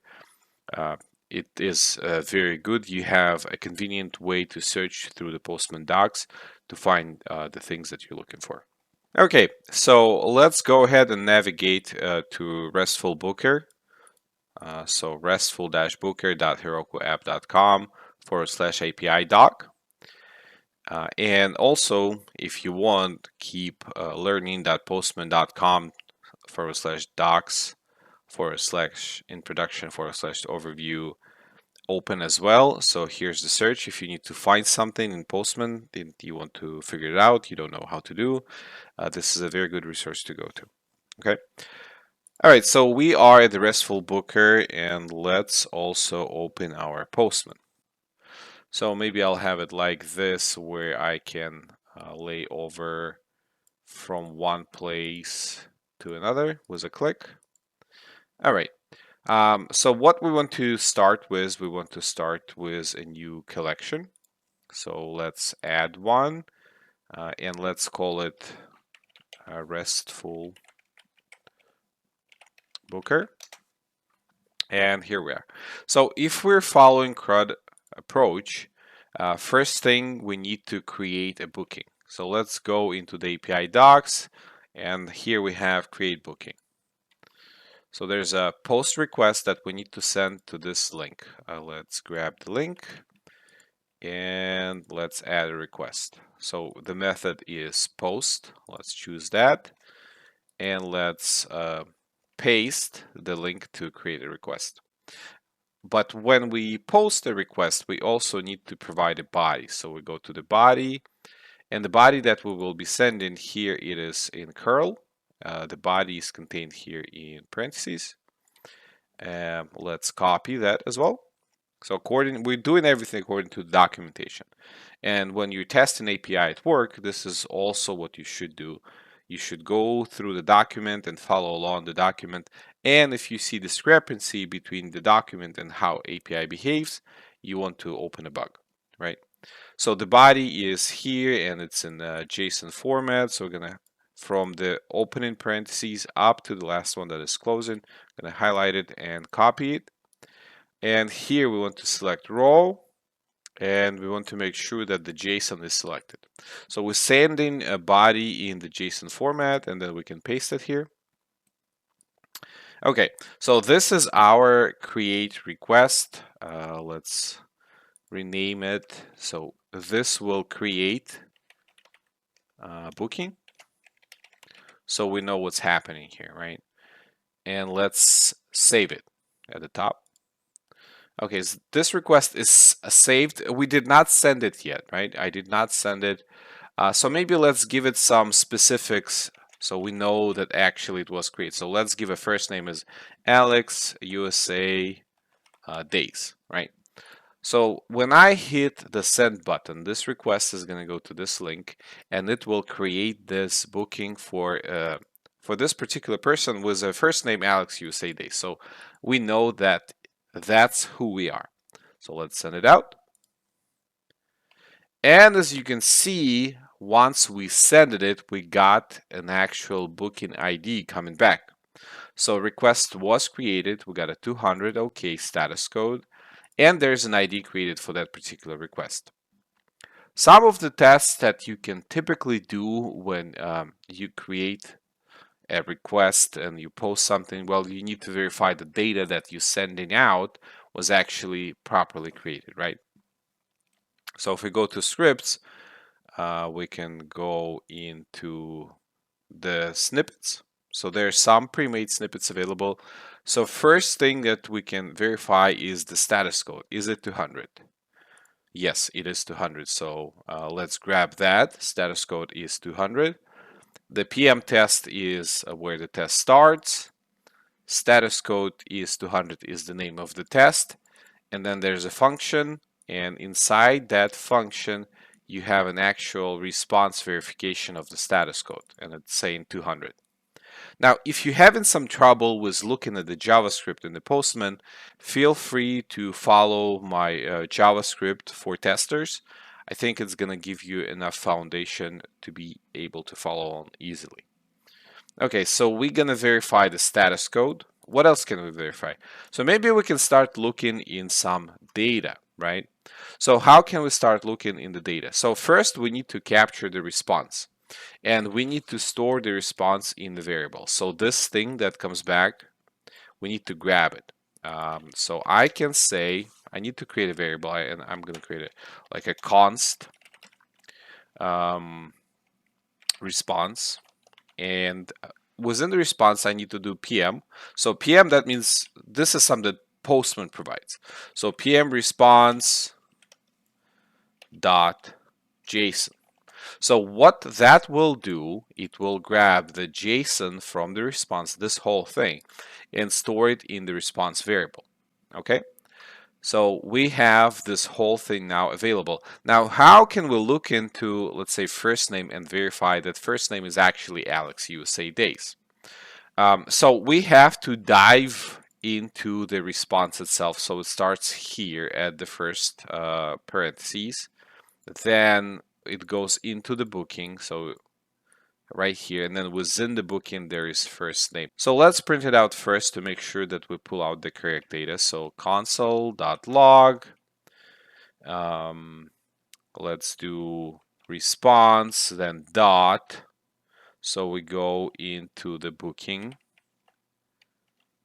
and then we go into the first name. And let's see what that brings. So we can open console here and run request again.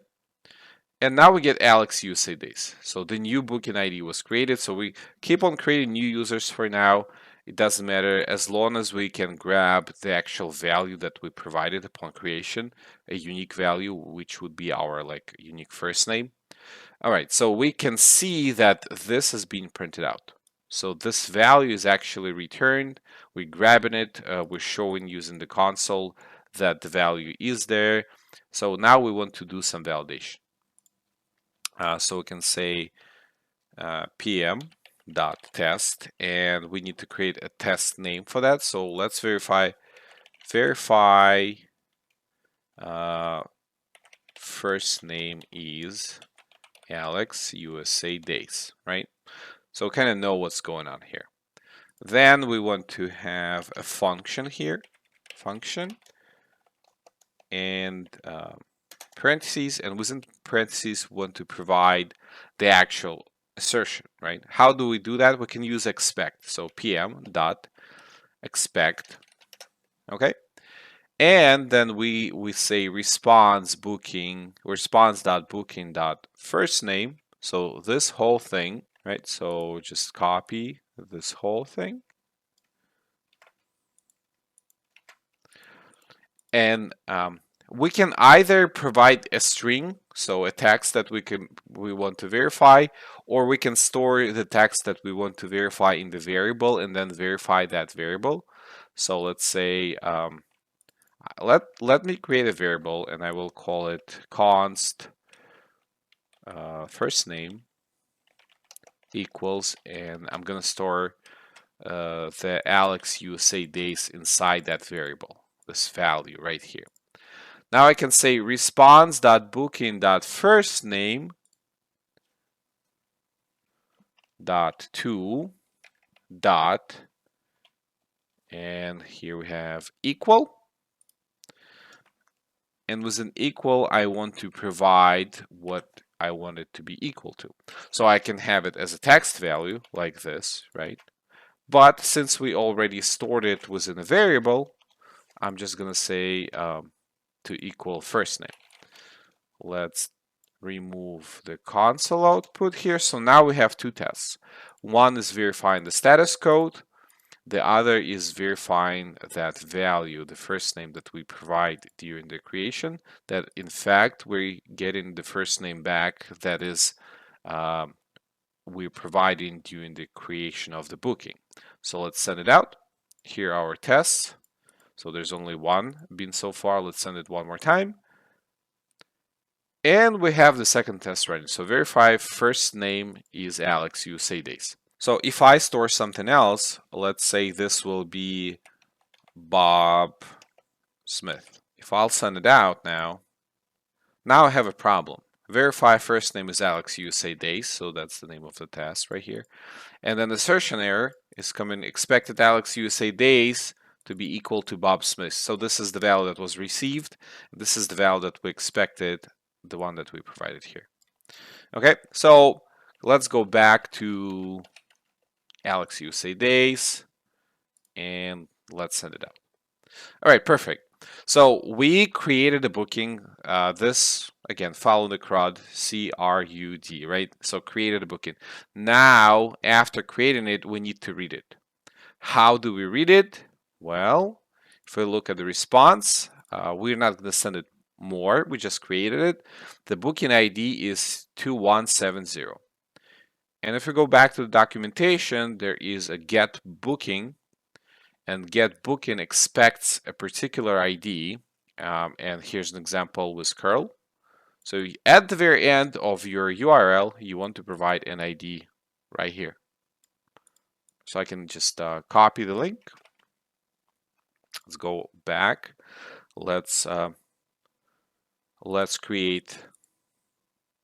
So let's hit that 3 dots, add a request, and this will be a get request. We can paste the URL here, and let's call it get booking that we created, something like that.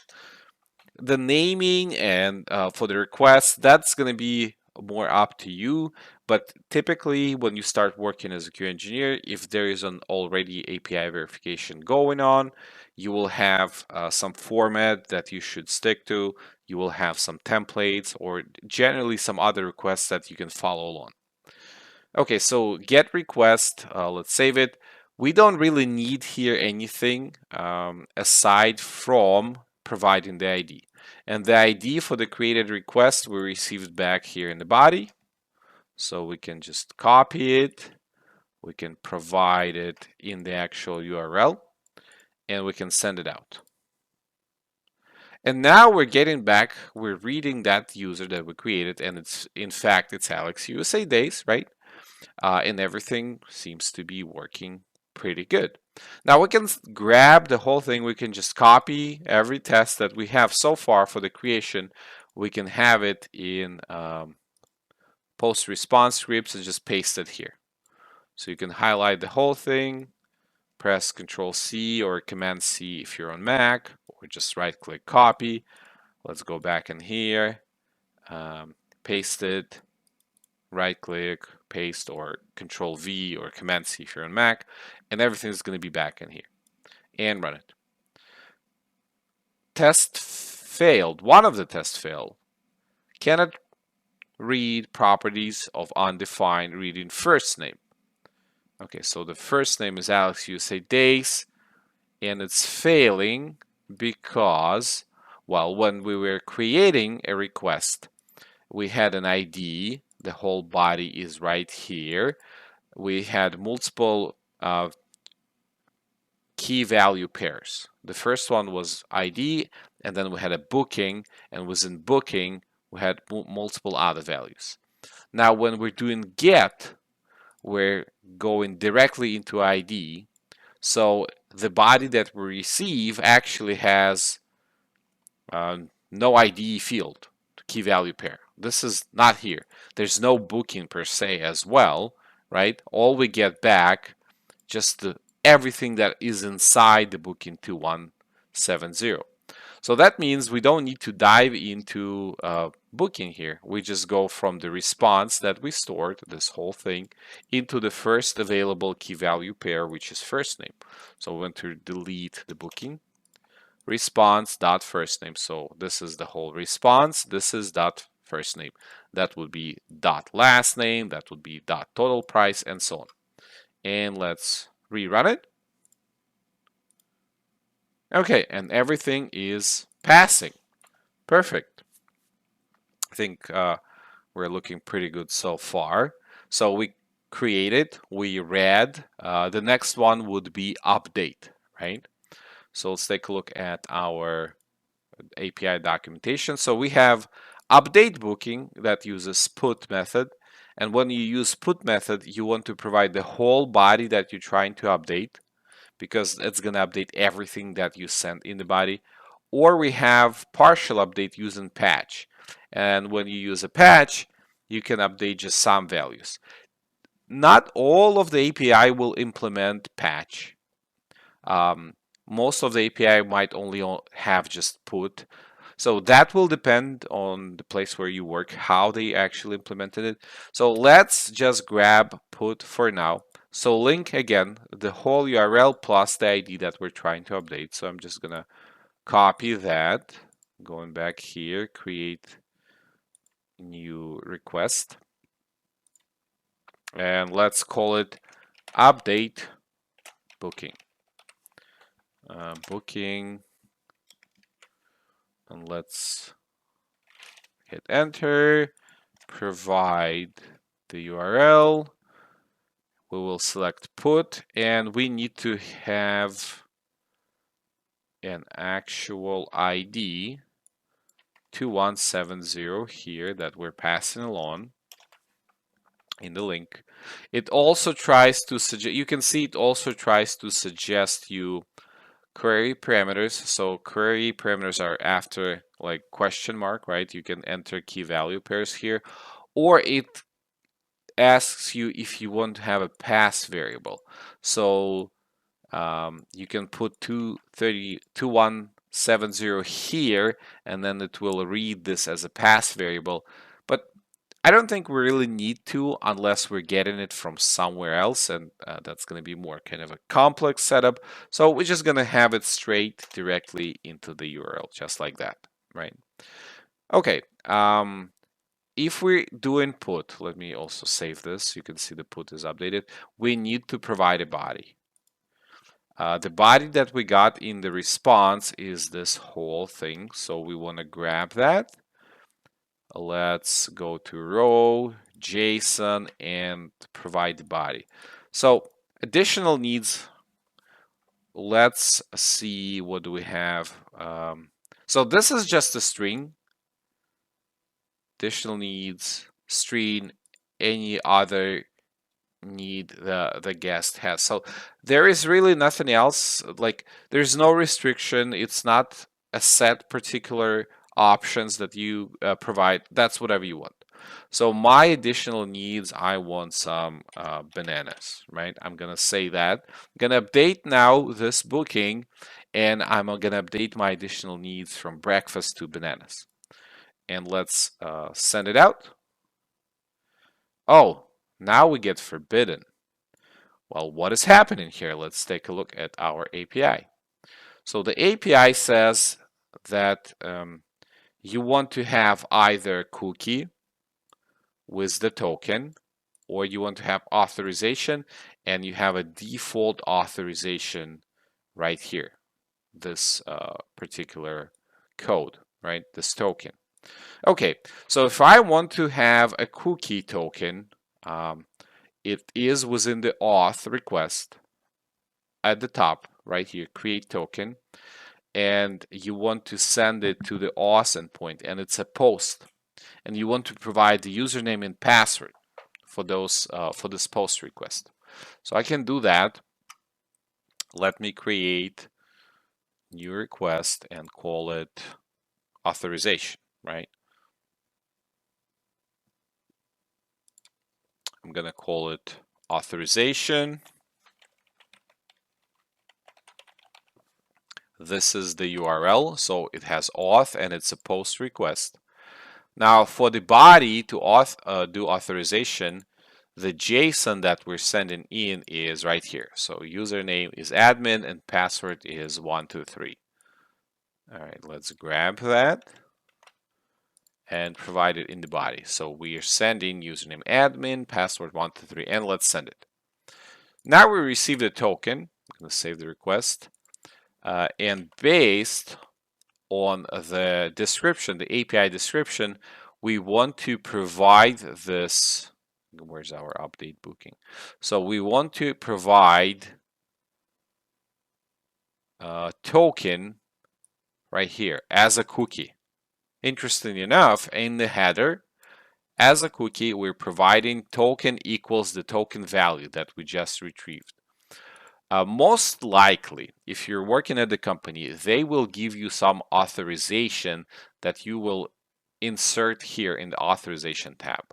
And you have multiple different authorization methods that you can pick from here. So maybe you're going to have basic auth where you can provide username and password, the same way like you log in into a website. Or you might have a bearer token, or you might have a JWT bearer token with encryption, or you might have an API key, and so on and so on. So this is something that you will typically discuss with the developers, and they will tell you what you need to do if authorization is required. But according to RESTful Booker documentation, the header is either accepting a cookie or authorization. The cookie, the token we generated, authorization is a default value right here. So let's start with the cookie. Cookie is a field name, so you can just copy, go into your header, right? Remember, there's a bunch of hidden headers that we don't need because we don't want to see because this is something Postman generates, but we can now add a cookie, right? So we can just paste cookie, let's remove optional. So it is a cookie, and then it should say token equals token value. Again, I'm just going to copy here, and that goes into the value. Token value. What is the token value? Well, that's actually the one that we generated using our authorization. Let me pull it up here. I'm actually doing it in the wrong place, so no auth here, and this is not where I should be adding authorization, right? Authorization is failing for me in the update booking. That's where I get 403 forbidden. So I'm going to header here. Let me grab the cookie, the key name, and let me grab this template. So token equals token value. And now in the authorization, I'm just grabbing this token that I received, and I'm gonna paste it in here. Okay, so the token provided, this is, I'm gonna delete this. I didn't really need this in authorization. So I am sending authorization with this request. I'm generating a token, and then I provide this token in a cookie for the put request to update my booking. That's what it wants by the API documentation. Let's send it. Method not allowed. I think maybe a little bit too much time passed. Let's try to create one more time. So we created 3580. Let's retrieve it. Send. Okay, we're updated. We got get. We got get. Now let's try to send it one more time with put, with this body. Send it out. Okay, now it went through. So RESTful Booker resets the API periodically. So whatever we created was wiped out. So we had to create it one more time. And now you can see that additional needs were updated to bananas. Perfect. And again, I'm going to copy and paste my tests that I have. So script, post response. I'm going to verify first name, but also I can create a test, and you can have multiple tests within one test. You can have multiple expects inside this particular test, but I'm just going to create new, and I'm going to say verify bananas. And what we're doing here now, we're going to be looking at additional needs, right? Expect response that additional needs, and it should be equal to bananas. In quotes, I'm not storing this in a variable like I did with first name. I'm just directly passing it the text inside the assertion right here on line 13. Let's run it. And now we have 3 tests passing. So we verified status code, we verified the first name, we verified bananas. If you want, you can just duplicate your GET request, and you can rename it, let's say verify or get update, right? Let's say get updated booking, something like that. And we want to retrieve 3580. Let's get it. So I just want to make sure that there is still bananas for that particular booking ID, and there is. So I can just grab all of the tests that I have from here, put them back into the booking, save it, send out, all three passing. Perfect. And the last one, operation for CRUD. So create, read, update, delete. We want to add a delete request, right? So add request. Let's take a look here in our delete booking. So we're again providing just the ID at the end. And in our case, that is 3580. We want to update method from get to delete. And is there anything else?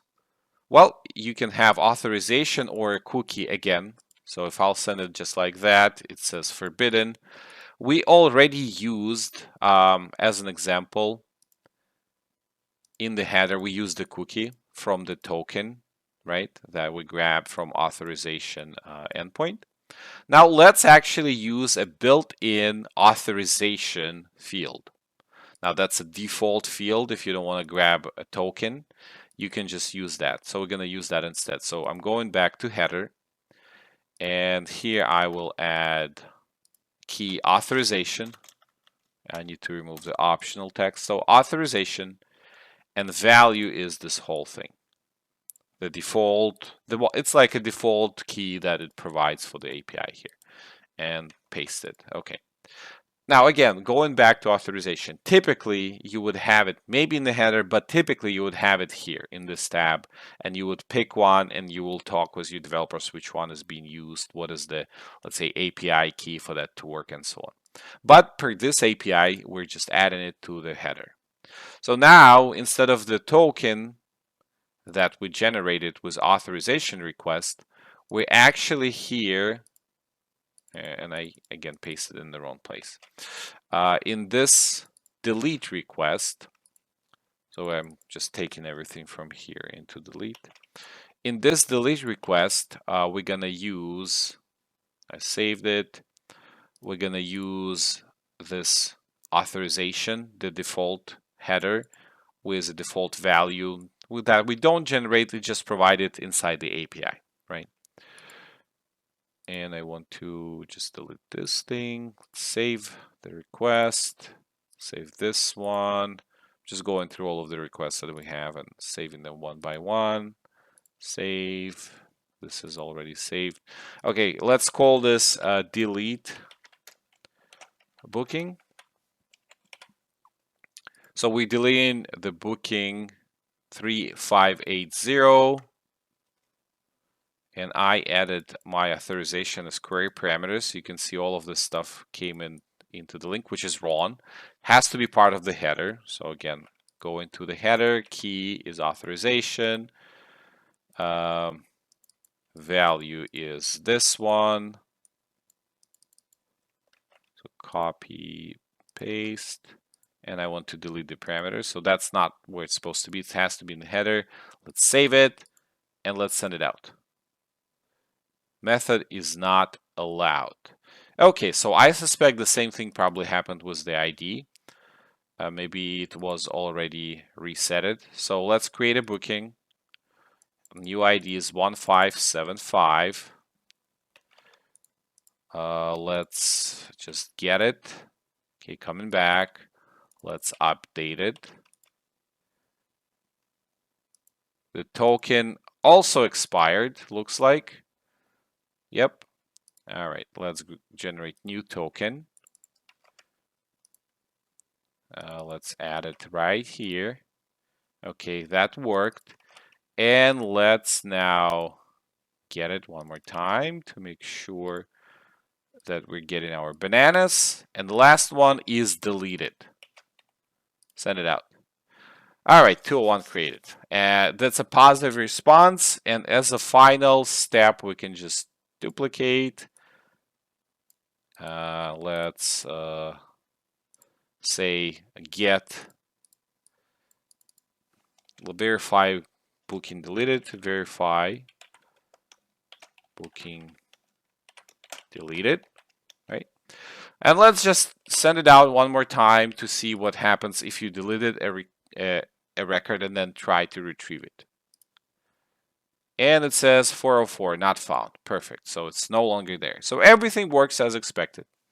Now, a couple things that I want to note. So we created a bunch of requests, right? So we posted a record, then we got the record that it was posted, then we updated it using put, then we again get it to make sure it is updated, then we deleted it, then we tried to get it one more time, and we verified it's actually deleted, and we can add a script, for example, here for verification. Status code is 404. So that means, we're verifying that it was actually, in fact, deleted, right? Send it one more time, and it passes. Now, for all of those, I can save response. And now I will have a response as a reference, right, for future if I want to, if a response is coming back. Or I can save for all of them if I want to, right? So all of my requests went through. I had the successful response that I need to verify. You can also give a name to the responses if you really want to. Like this,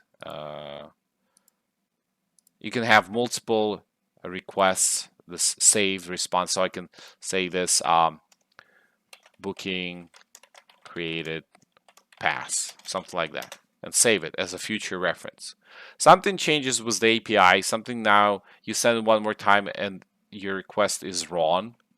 You can use your saved response as a reference. If the new response is acting differently, you can go into the saved one and use it. So example of created booking. Let's say created booking example, something like that, right? Rename updated booking example, and so on. All right, so you have multiple requests and responses. So a couple of things that I wanted to note. Create booking gives us code 200, which is okay within the scope of the API, because if you go create booking, if you look at the response example, it does give you 200 okay. But typically, and if you looked into status code, you know that when you create something using a post request, you should be getting back 201. Okay? That's one thing. Another thing here is delete booking. Also generated 201 created, which is completely wrong. Like if you see something like that happening, 201 is used for post request. When you create a record, you will get successful 201. For delete, and again, it has one field success 200 here as a description for the documentation, and then the actual example response has 201. So both of those are wrong. You want to see 204. 204 is a successful response for deleting a record. Now, when you try to retrieve it and says 404 not found, that is actually correct. Okay, so today we went through an API, restfulbooker.com. We went through multiple API requests and we created them, recreated them based on the documentation in Postman. And with us sending those requests, we were able to add testing scripts to verify some of the values coming back. Mostly we were looking into status codes and particular data values coming back with those responses. Okay, so I think that's a very good way to get you started with an actual examples hands-on and kind of go into the CRUD for creating a booking. All right, so this was Alex USA Days. Thanks for watching and bye-bye. Hey everyone, this is Alex USA Days and we're continuing REST API testing with Postman. Today we're going to look into advanced API testing. We're getting closer to be done with the whole program. After that, we're just going to dive into some automation using Postman, and that's it. You should be ready to start testing using Postman REST API. Okay, so in this section for advanced API testing, we will expand our initial collection to cover key API testing techniques. We will look at schema validation. So we will verify that API responses follow the correct structure based on predefined schemas. And the schema essentially is like map, a foundation, how everything should be in the end, how everything should look, right? Then we will do some data type testing, so ensure that response values match the expected types, strings versus integers, and so on. Then we will do environment variables, so configure a test to run across multiple environments for flexibility. We will also look at store variables, so we can efficiently set and reuse variables across different requests. We will look at value generator, so create dynamic test data for more robust testing scenarios. We will verify response time for the API responses. We'll look at header validation, so inspect request response headers for proper configuration. We'll take a look at negative scenario, test how the API handles error conditions and invalid inputs, and we will make sure that there are no null or undefined fields if the field is required to be present. One thing that I want you to remember that Postman organizes variables into different scopes, each with a specific priority, depending on where the data originates. The hierarchy determines which variable is used when there are conflicts between variables from different sources. So the highest priority is local variables. So those variables that are specific to a single request or script. Then you have data variables that come from external data files that during collection runs. Then you have environment level variables that are specific to the environment where you are. Then you have collection level, and then you have global, and that would be lowest level where variables accessible across all collections and environments. So local will be accessed first, then data, then environment, then collection, and the last will be accessed is global. So we'll take a look at those. Now, we will be verifying schema, and there's a good site to generate schema from the JSON. You can use anyone that you like, or you can even type it out yourself if you want. And we will be using Postman dynamic variables, and I have links here where you can grab those. All right, so let's get into it. So what I have here opened is Postman, and we have RESTful Booker right here. That's where we finished. So we're gonna have it as is without changing anything. Just duplicate it. So RESTful Booker, and let's rename it to RESTful Booker dash advanced. So we can add more things to it and kind of add more advanced things within this, so you can compare between the first one and the more advanced one. Now for the sites that we're going to be using, so still RESTful Booker API to make sure everything is correct. We're testing against the correct things. There is dynamic variables here opened that Postman suggests we're going to be using that at some point. And here's JSON to JSON schema web page. So that's I'm going to use to start with schema assertions. Okay, so one of the hardest thing, or not the hardest, but maybe more complex things to understand is schema validation if you've never worked with schema. So we're going to start with that and going to get it out of the way immediately.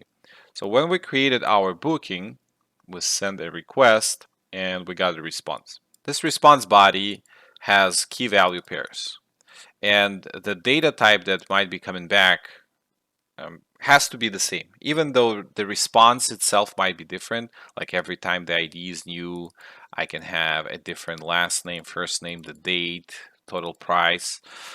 All of those values can be different, but the structure of the response and data type have to be as per schema. So like the schema is the map, the foundation, right? So like if you're building a house, you have a blueprint, and it tells you how many rooms there are, where's kitchen, where's bathroom, and so on. So schema is kind of the same thing, right? So how do we validate schema? So that's a lot of fields here. If we go to the scripts, let's add first schema variable. So we're going to say const schema and equals, and we're going to have this object here essentially, right?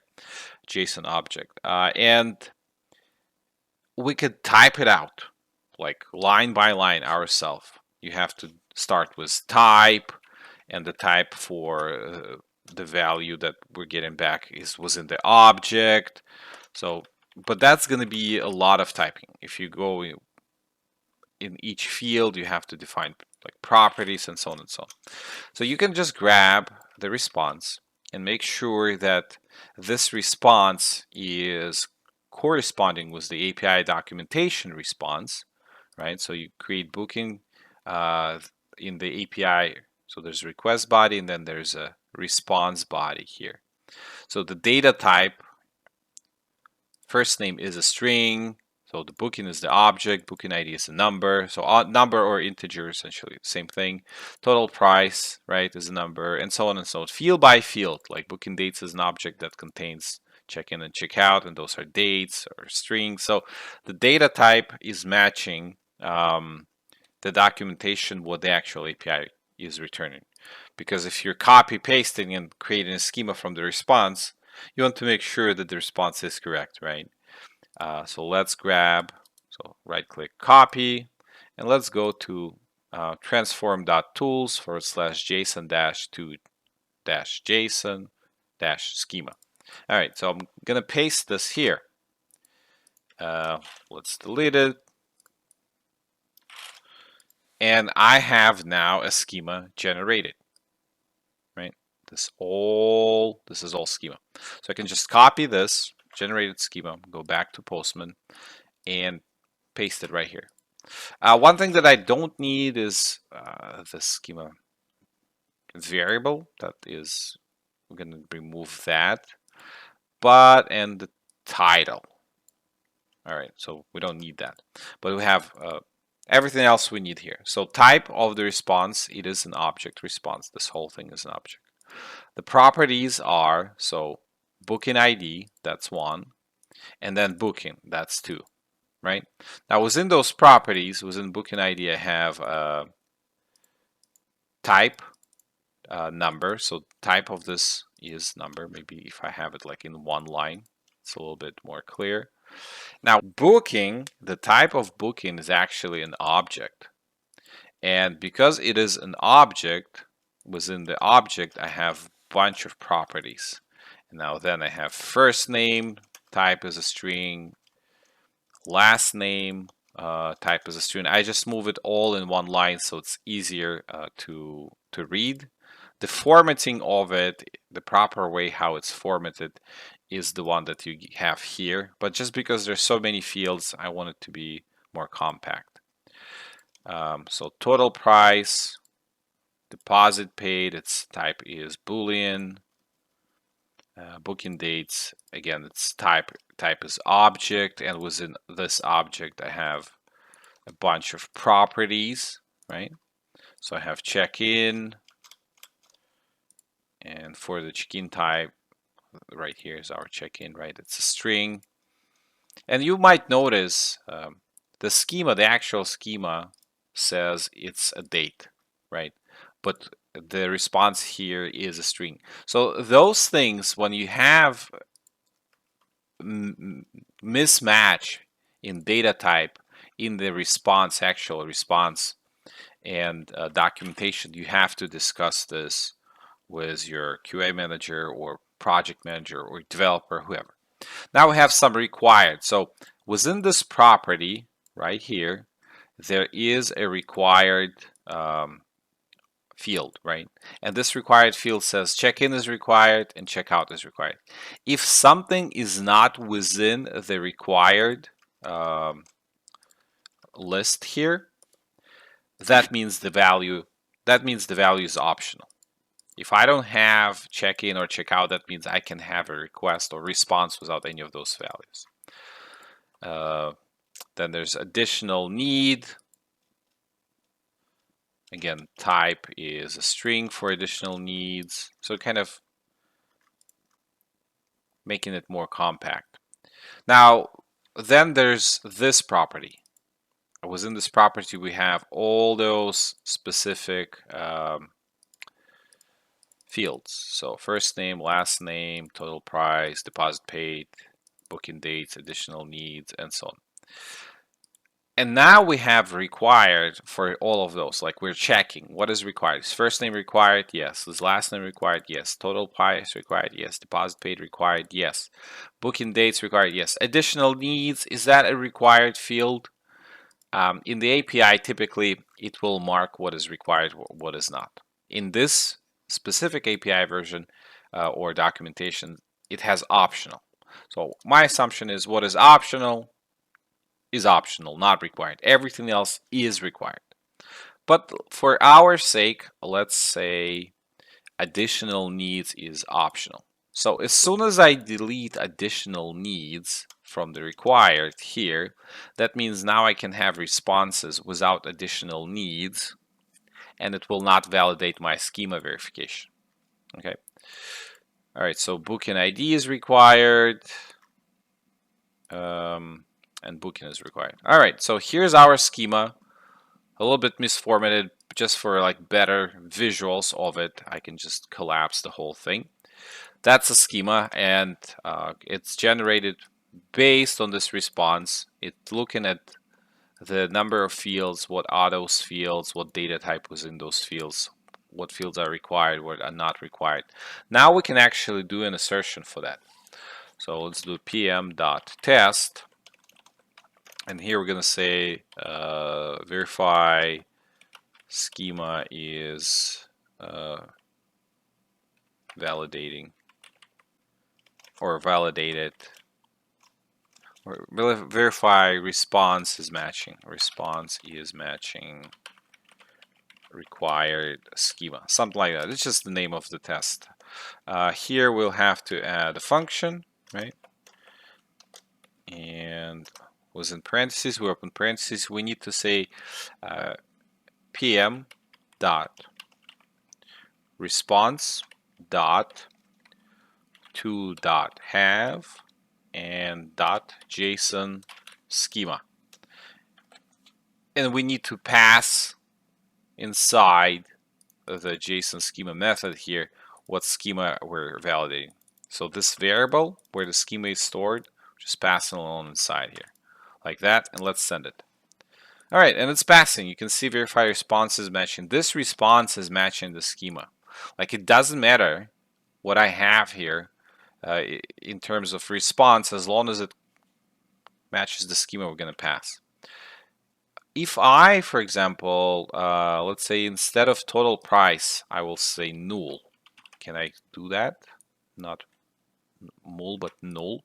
So I'm sending no total price at all in my create request. Let's send it out. Okay, it actually does 500. The server errors out. It doesn't accept null for this field. So let's give it back total price. What about deposit pay? Can I have a null here? And I'm kind of breaking API right now. I'm sending things that are not expected, but I just want to get a response with null and see how it fails the schema validation. Send it again, server error. So null is not good here. How about last name? Maybe. Can I have it null? No, none of that is working. Where can I update value? Okay, let's say total price. I'm gonna send it empty, just an empty string. Okay, here we go. We actually managed to get total price null because I left it empty. I sent an empty string. There was no value, so the server defaulted to null. Now you can go into the response and you can see in test results, verify responses matching required schema, assertion error, expected data to satisfy schema but found fallen errors. So data.booking.total price should be number. So if I'll go in my schema, in the scripts, in the post response, it talks about data.booking. So properties, booking, and then total price. It should be a number. You see here, number or integer. But instead of receiving total price type number, I managed to break the API here, and now total price is giving me null. I can say instead of number to have null, and then send it, and now it's passing. But we don't want to have null here, right? Unless we verify against multiple possible data types, we don't really want to have null. We actually want to have a number. So total price is going to be, I will put it 999,000, whatever. Send it, and it's passing. So this is actually a number. The data type is there, and you can see the test is green. It passes good. Perfect. So the schema is valid. Now, sometimes you don't want to verify the whole schema, right? Sometimes you just want to verify a field or two. That's it. So for that, let's just minimize. You can have specific tests. So pm.test. And let me move this a little bit. So pm.test, verify. What are we going to verify? So verify data type for, let's do first name, let's do total price, and let's do deposit paid. So 3 fields.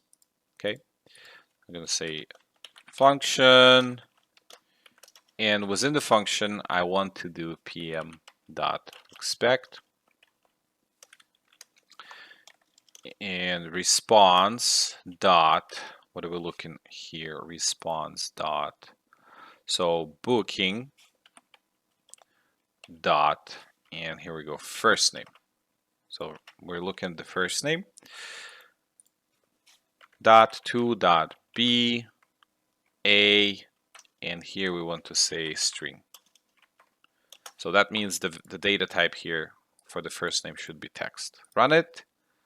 Okay, it's passing, right? Now I need to add the remaining fields. So I verified the first name. I'm going to copy the whole thing. So copy paste, total price, and deposit paid. So total price is a number, right? So we verify this is number. And deposit is paid or not, true, false, it's a Boolean. So data types. So we're creating booking, we have a schema, we're validating schema, and then we're validating particular data types field by field. Send it, and we got 200 OK, and everything is passing. I'm going to save this to make sure this is up to date and saved. All right, great. So now let's store a token. So remember, in authorization here, we have a token that we generate that we later use to update booking. What if I save this as a variable and now reuse it in different environments? Like here I have dev and test environments. I can click on the environments, and let's say I'm going to delete this. So if you work with test, you will pull values from this environment. If you work in develop, you can pull values from develop environment and use in your test. So for now, we're just going to have test here. Let's go to collections, and here for authorization request, when we send it, we get back a token, right? Now, how can I grab that token and save it?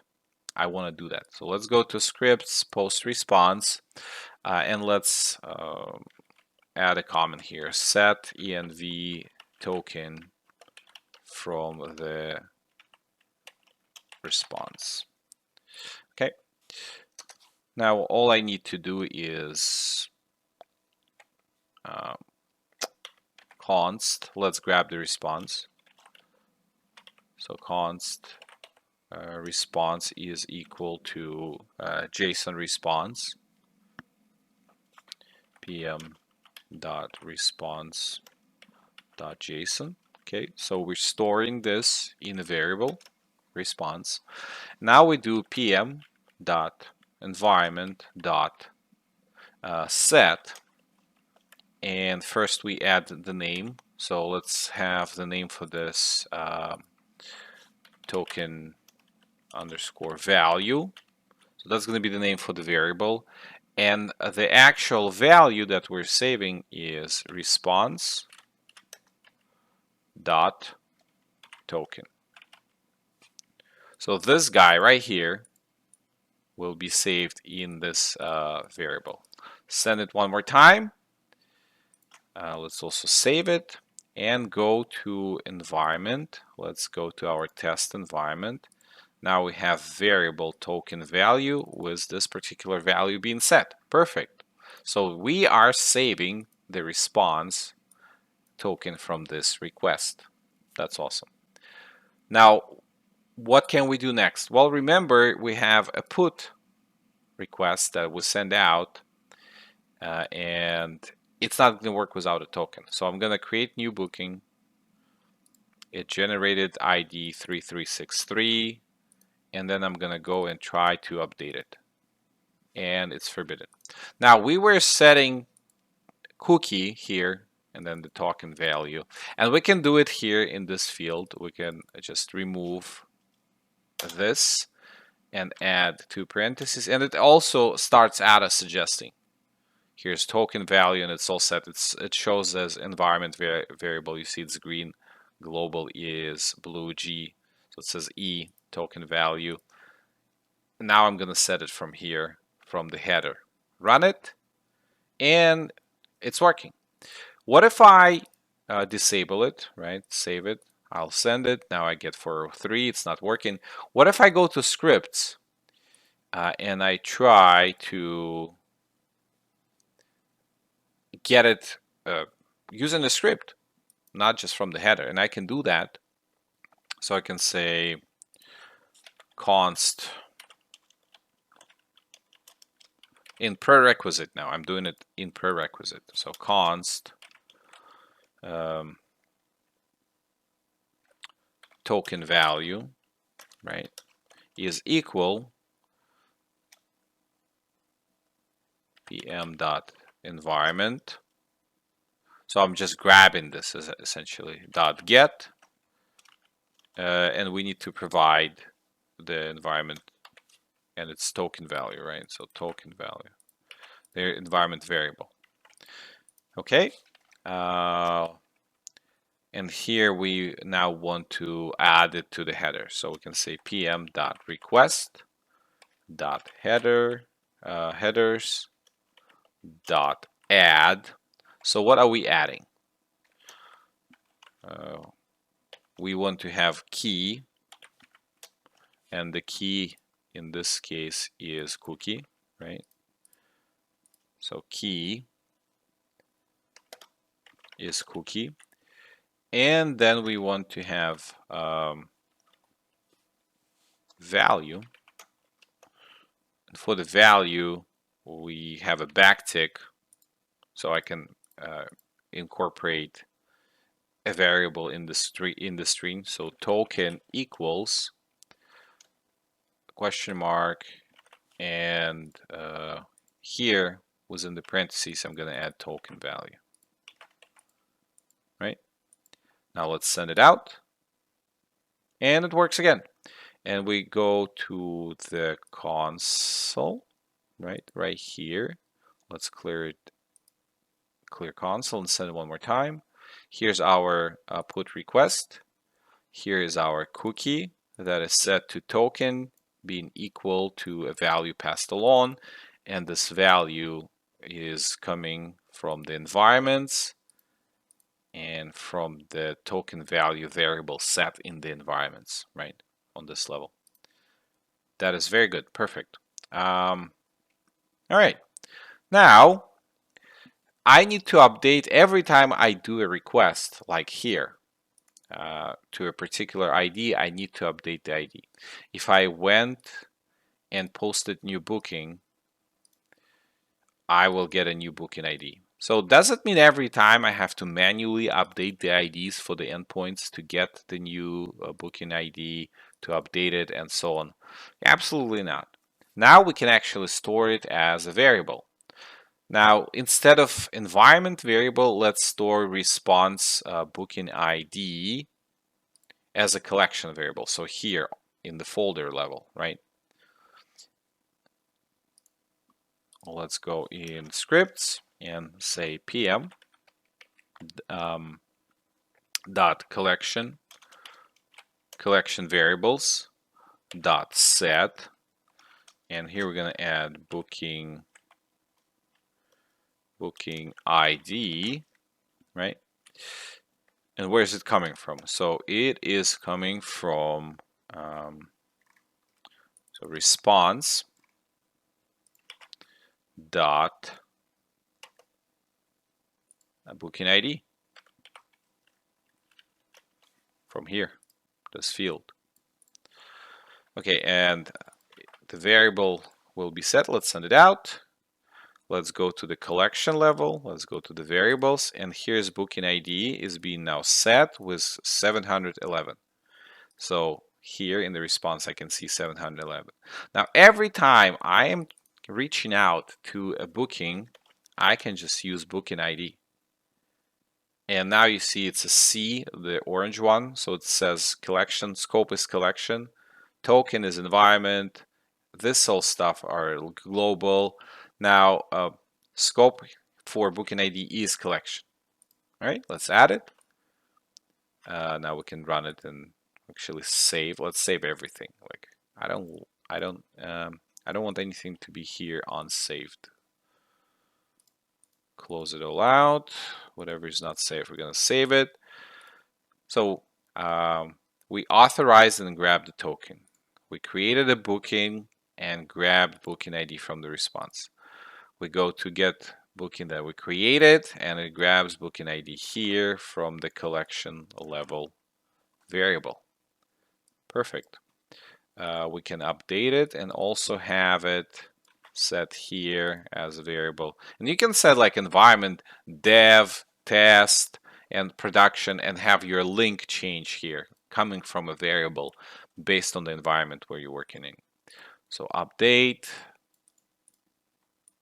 This is getting the booking after the update, then deleting a particular booking that has an ID, and then verifying that it was deleted. So I essentially updated everywhere we use that booking ID to make sure once we generated it from the post, it passed along, or all other requests can use the same exact ID.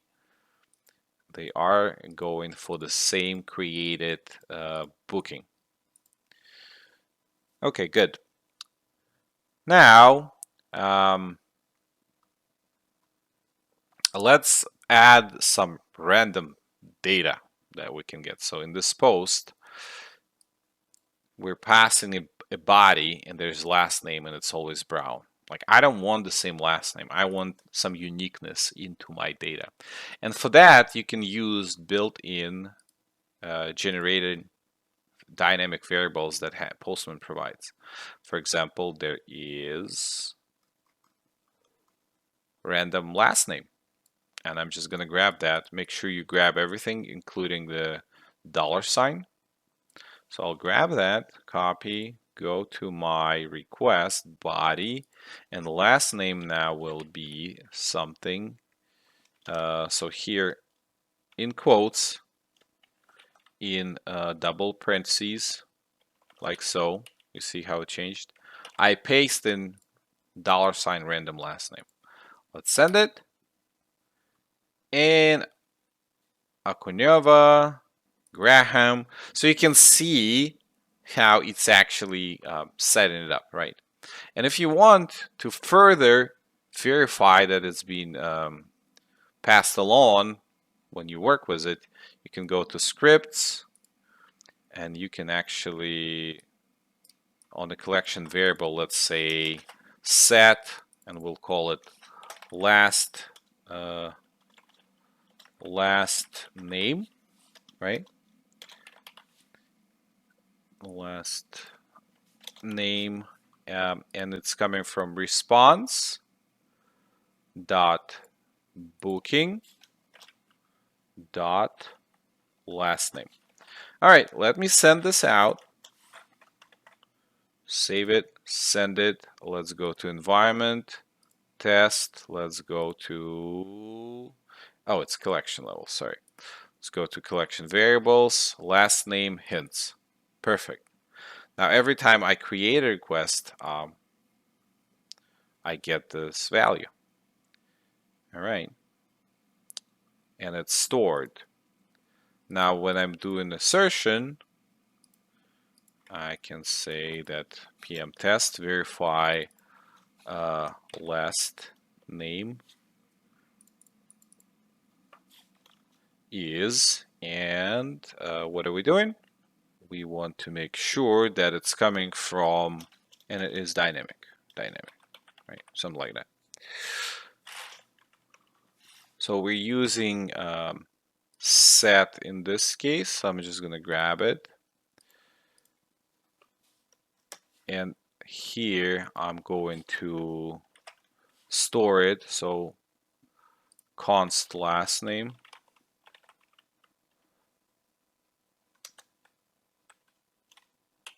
is equal to, and we want to grab it from the collection variables. So PM collection environment variables get, and we're getting last name variable, this one.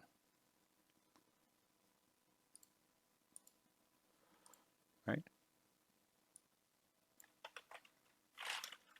Last name.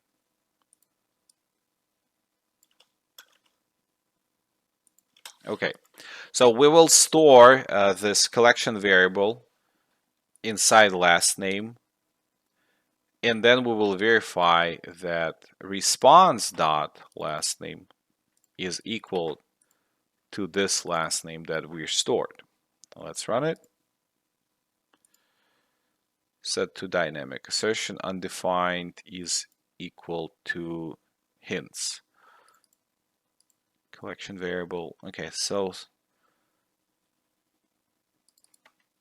think there's a typo somewhere. Const last name PM dot collection variables dot get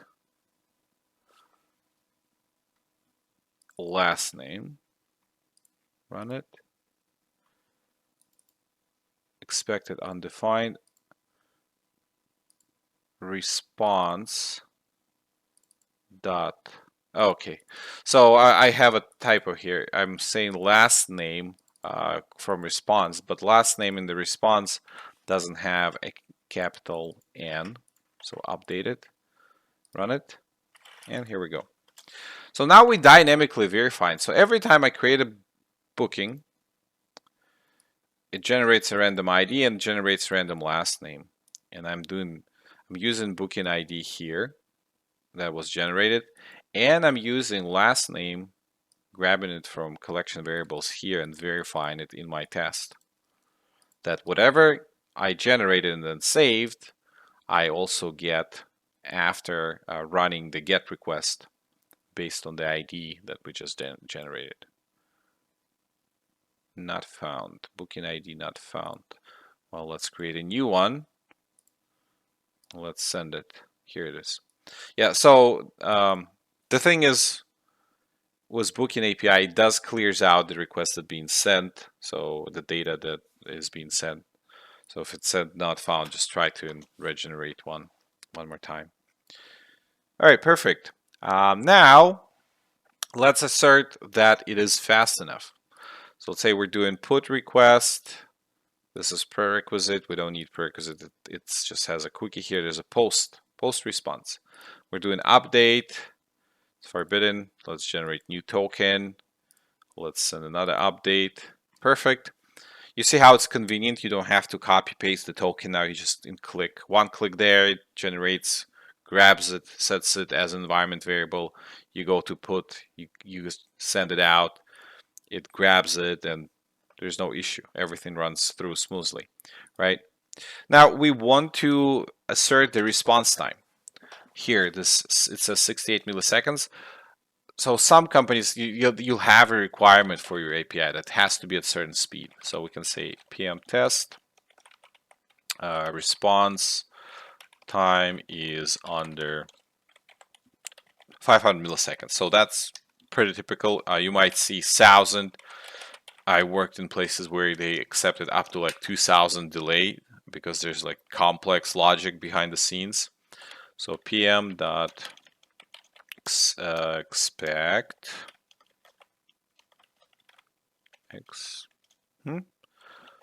expect PM dot response time. You see how convenient it just suggests you what kind of methods are available.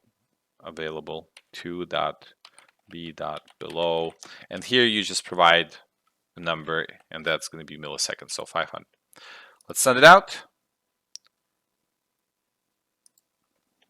Let me save this. So something failed. Response has to be below 500, but it actually was 3 seconds. 500 milliseconds, and it was 3 seconds something. Let's send it one more time. Now it passes. All right, 73 milliseconds. So a good metric to have to make sure your API is consistently fast. Now, sometimes you need to verify headers, so you can say pm.test verify content type in header response, right? Response. Okay, here we go. Let's create a function, and here within parentheses we're going to add the logic. So pm dot response dot to dot have dot header, and if we go into our put request in console, here is request header, and here's response header, and then here's content type. It's application. Again, this is request, this is response. Content type application JSON charset equals UTF-8. Let's grab that, and we're gonna add it. I'm gonna close the console for now.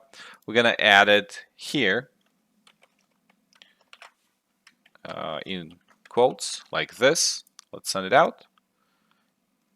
Application response to have header with key application. Oh, so this is, I need to provide the key, right? So this is value.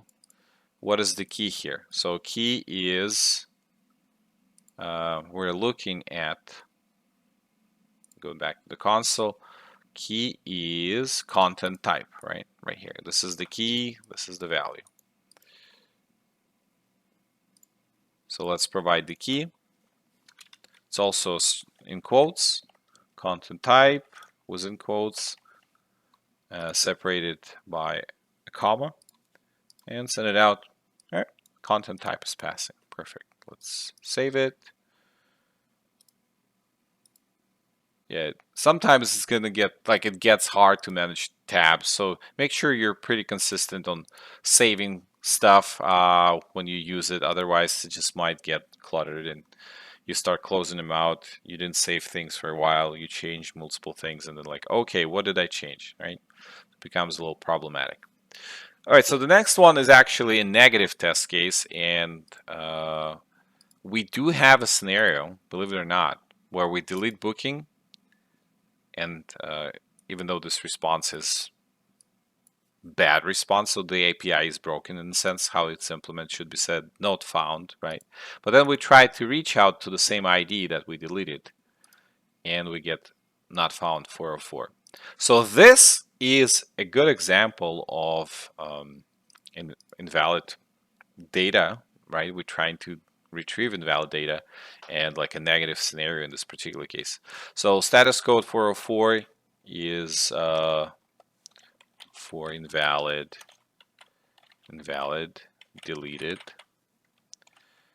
booking ID. So even though this is a negative test case, right? User not supposed to try to retrieve a value that is not there, but it is necessary. So we are actually perform some action to delete this record, and we want to make sure that the record is deleted and it's no longer there. All right, perfect. And the last thing, let's say we do another get here. Not found, so we need to create one. Let's do an update. Let's create send a request to updated booking. All right, so it's changed back to brown.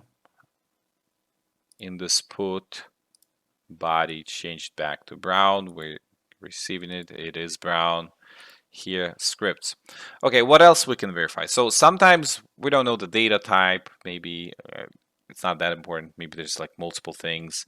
But what is important, that it's actually not null. Like when we had a null response, I don't want to have a null, and I want the value to be defined, right? So we can add a test for that. So pm dot test, and let's say verify value, verify, let's say last name, or was it? I think we were doing total price, right? When we were sending empty. So total price is not null and not undefined. Okay. And then function. Here was in parentheses, we're going to say pm dot expect. And then here we want to have response, right? Response dot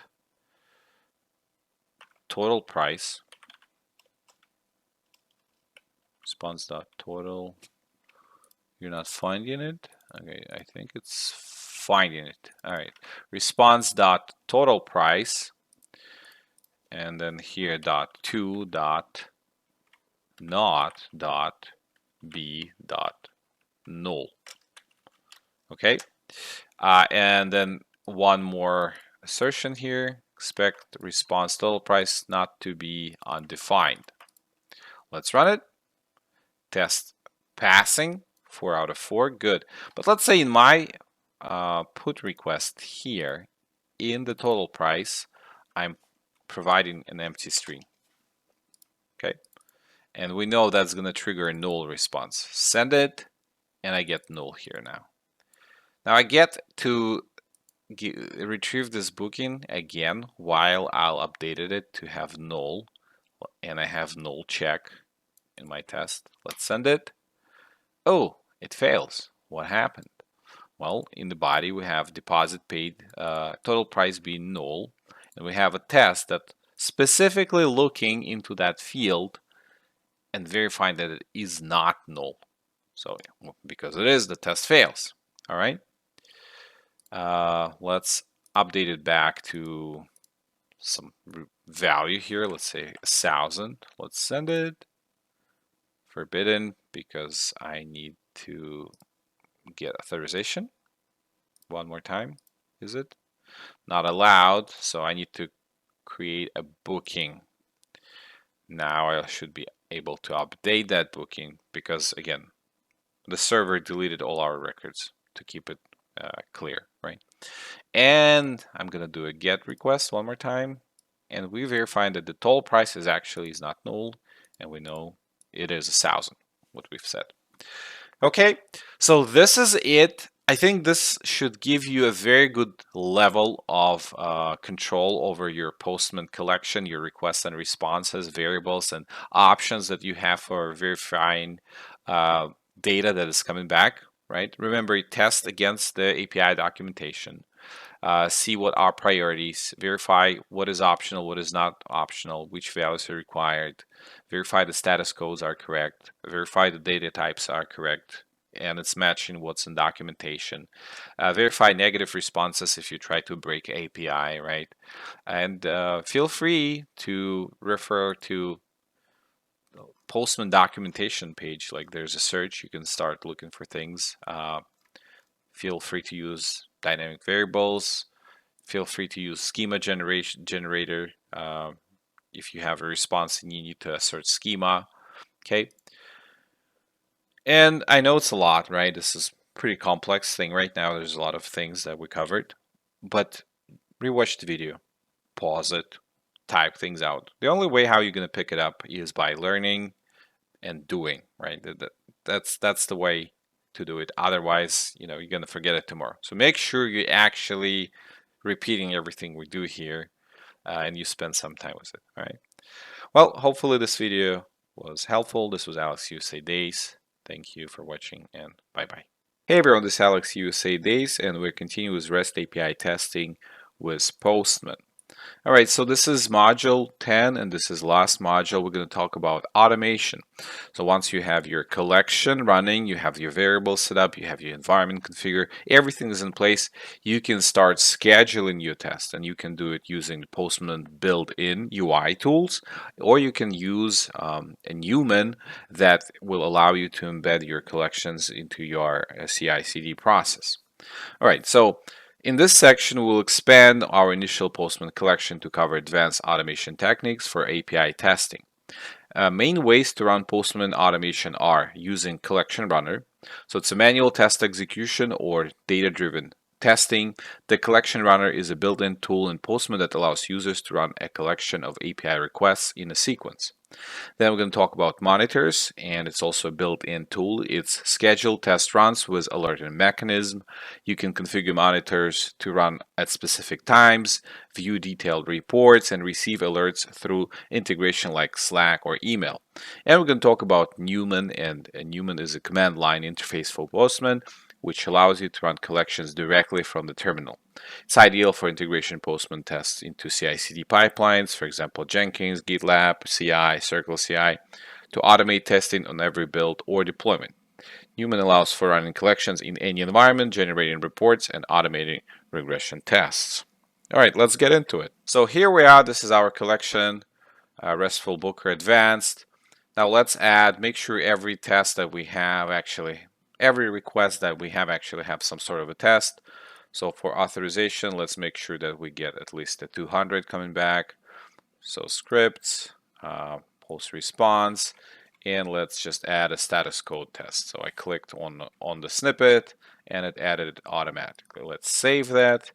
For create booking, we do have quite a lot of tests. That's good. Get booking, we created also some tests. Update booking, we also have some tests. Get updated booking, we have some tests. For delete, we don't have a test. When we delete a booking, let's create one and then go try delete it. So we get 201. Now we know that's a wrong response, but because we want to have a confirmation of a test, let's just add it, even though this is wrong and it should be 204, but we're just going to confirm. So we have a test here as well. So save it. Verify booking deleted, and there is a test here. All right, so we have a collection with a bunch of requests and responses, scripts, some variables set up within a test environment. How can we start automating, right? Well, so here we have configure workspace sidebar. If you click on that, you can enable monitors right here. So that would be one of the ways. So let's just enable it, and you can see now monitors appeared over here. And if we click on monitors, we can create one.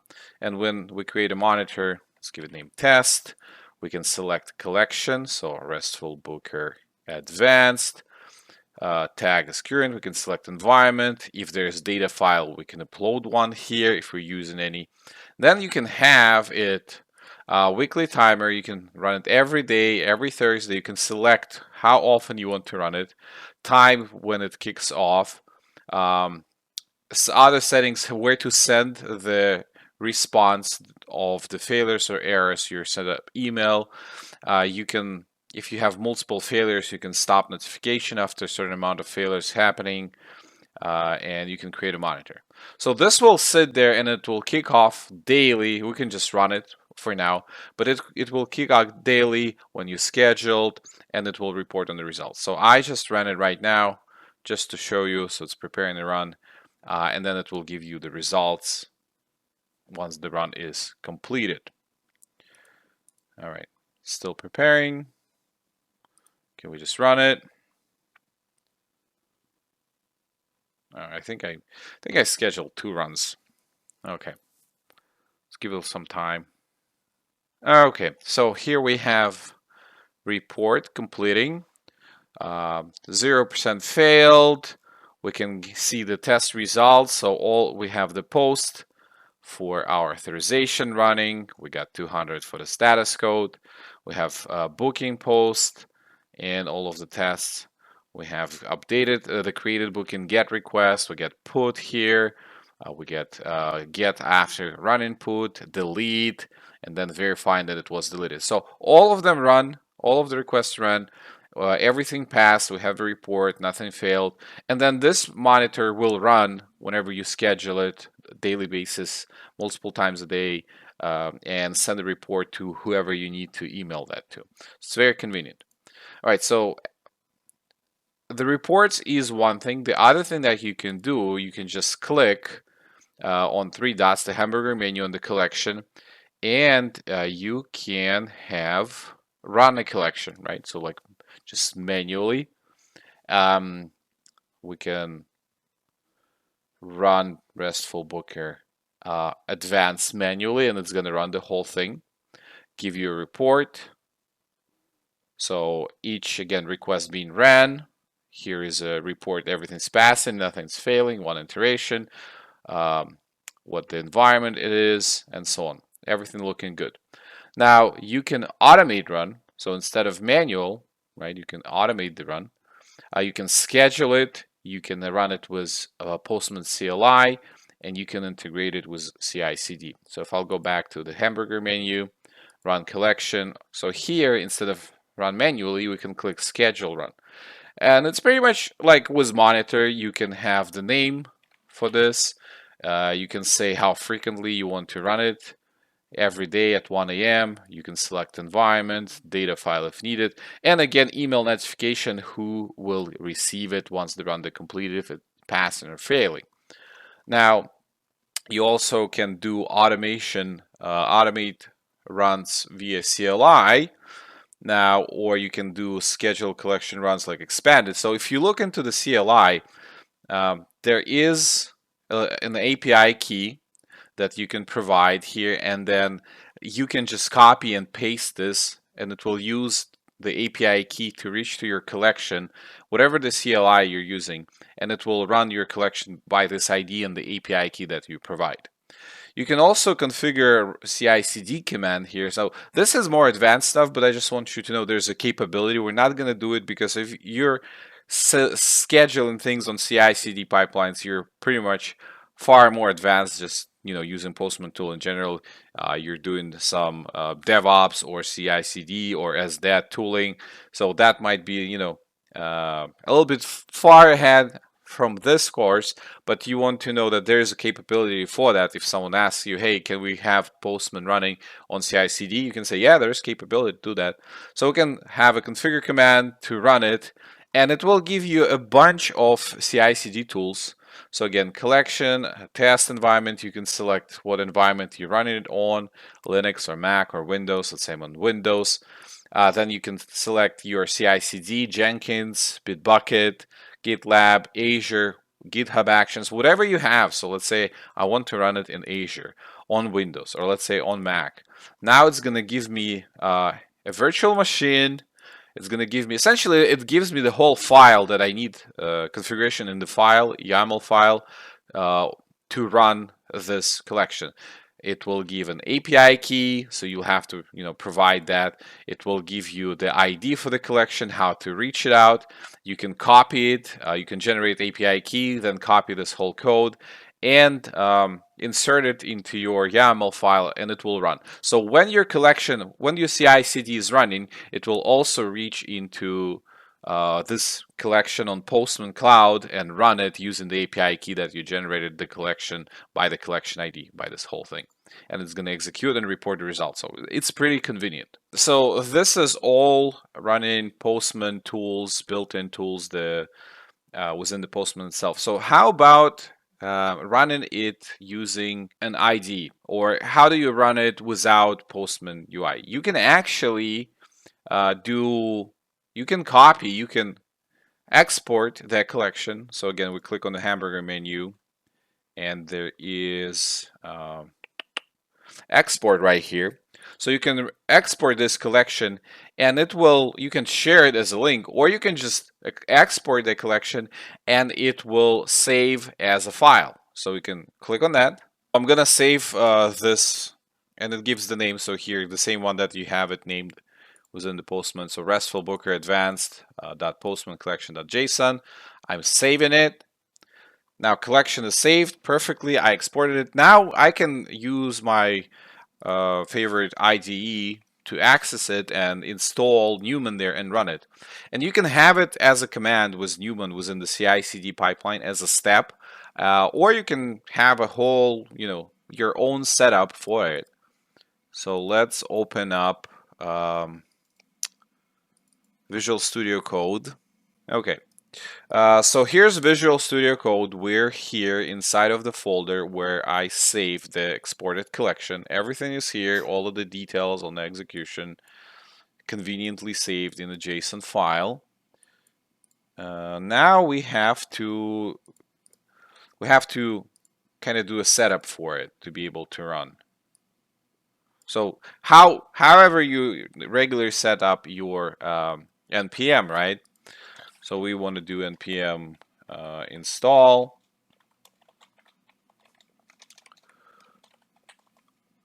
-g Newman. So I'm globally installing Newman, a tool that will be able to run the collections. So installation is happening.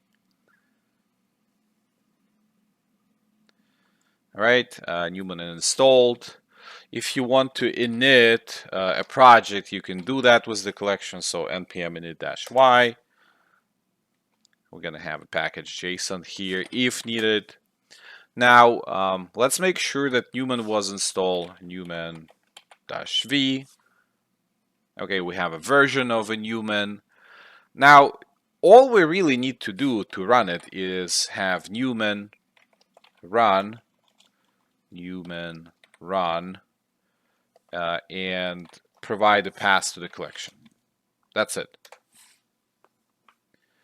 And it's executing, generating the test reports, what it's running, all our tests, all our requests, everything is here. So you can incorporate exported collection and this command with the Newman. So install Newman and have a Newman run with the collection in the folder in your project. So you can create the whole testing process in Postman using the UI, then export the collection, insert it into your pipeline for your project, and just run it using Newman and have your results output. It's pretty cool. And if you want to have a reporter, let's say you want an HTML report, so you can say report HTML, and let's do reporter HTML dash export Newman report dot HTML, and let's run it one more time. Okay, so it says reporter is installed, so it's asking us to install the reporter.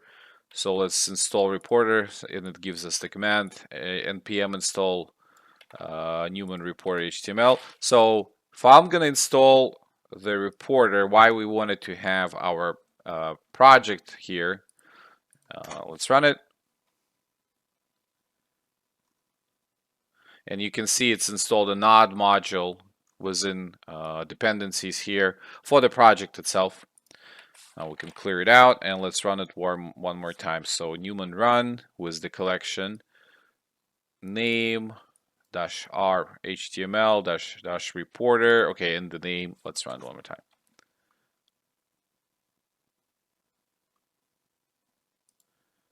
Oh, okay.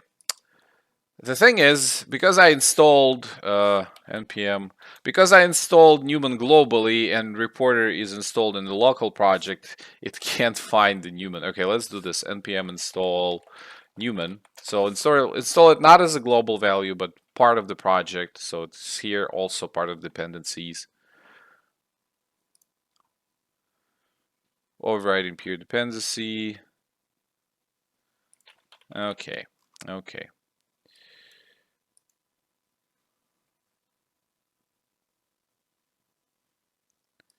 So there are some problems with installation. Okay, so because there's a conflict, let's do npm on install global Newman. So it's not part of the whole system. It's going to be in the node modules here. Let's clear it out and let's do npm install Newman within our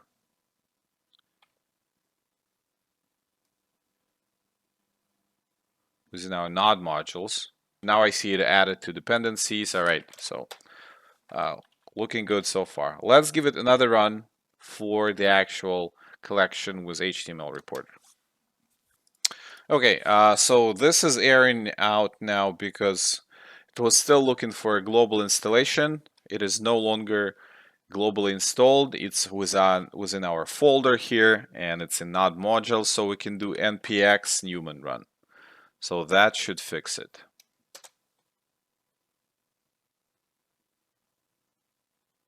Okay, here we go. So it ran through the test, and it now generated Newman report, and we can open it up. We can open with a live server, and let's take a look what we generated. And here's an HTML report. We have total of 19 assertions, 7 requests, 7 test scripts. We have authorization. We have create booking, get booking that we created, update. So everything that we had in the Postman was executed, and it generated nice HTML report. Right? And that's pretty much it. So there are multiple methods how you can automate your Postman collections that you created from using built-in tools in the Postman, and Postman will monitor and send emails to you to have the code generated by Postman that you can insert in your CI/CD provider to actually having a Newman as part of your execution in your, let's say, local environment or your local repository. And Newman can be run with the collection that you export from the Postman itself, or you can even have Newman running by reaching out to your collection somewhere in the cloud by using the API key and the collection ID. All right. So there's multiple ways. It's pretty flexible, and I think you can see it's very easy to get started with it. Even if you never did any automation with Postman, just by using the UI, you can, if you have a complete collection, you can start it and immediately do your automation runs. Okay. So that's it. This is all we got. I think if you go through all the videos, you should be able to start doing Postman automation and API testing. And there's definitely a little bit of a prerequisite for this course. So ideally, you want to have some basic JavaScript knowledge. And I mean, if everything you've looked so far was pretty hard for you, take a JavaScript course. You can find one that I created, or you can just find something on YouTube like basic JavaScript, and that should cover enough information for creation of the test in the Postman itself. And once you have all this set it up in Postman, from there you can start running automation through the Postman UI, right? Okay, this was Alex USA Days. Thank you for watching, and bye-bye.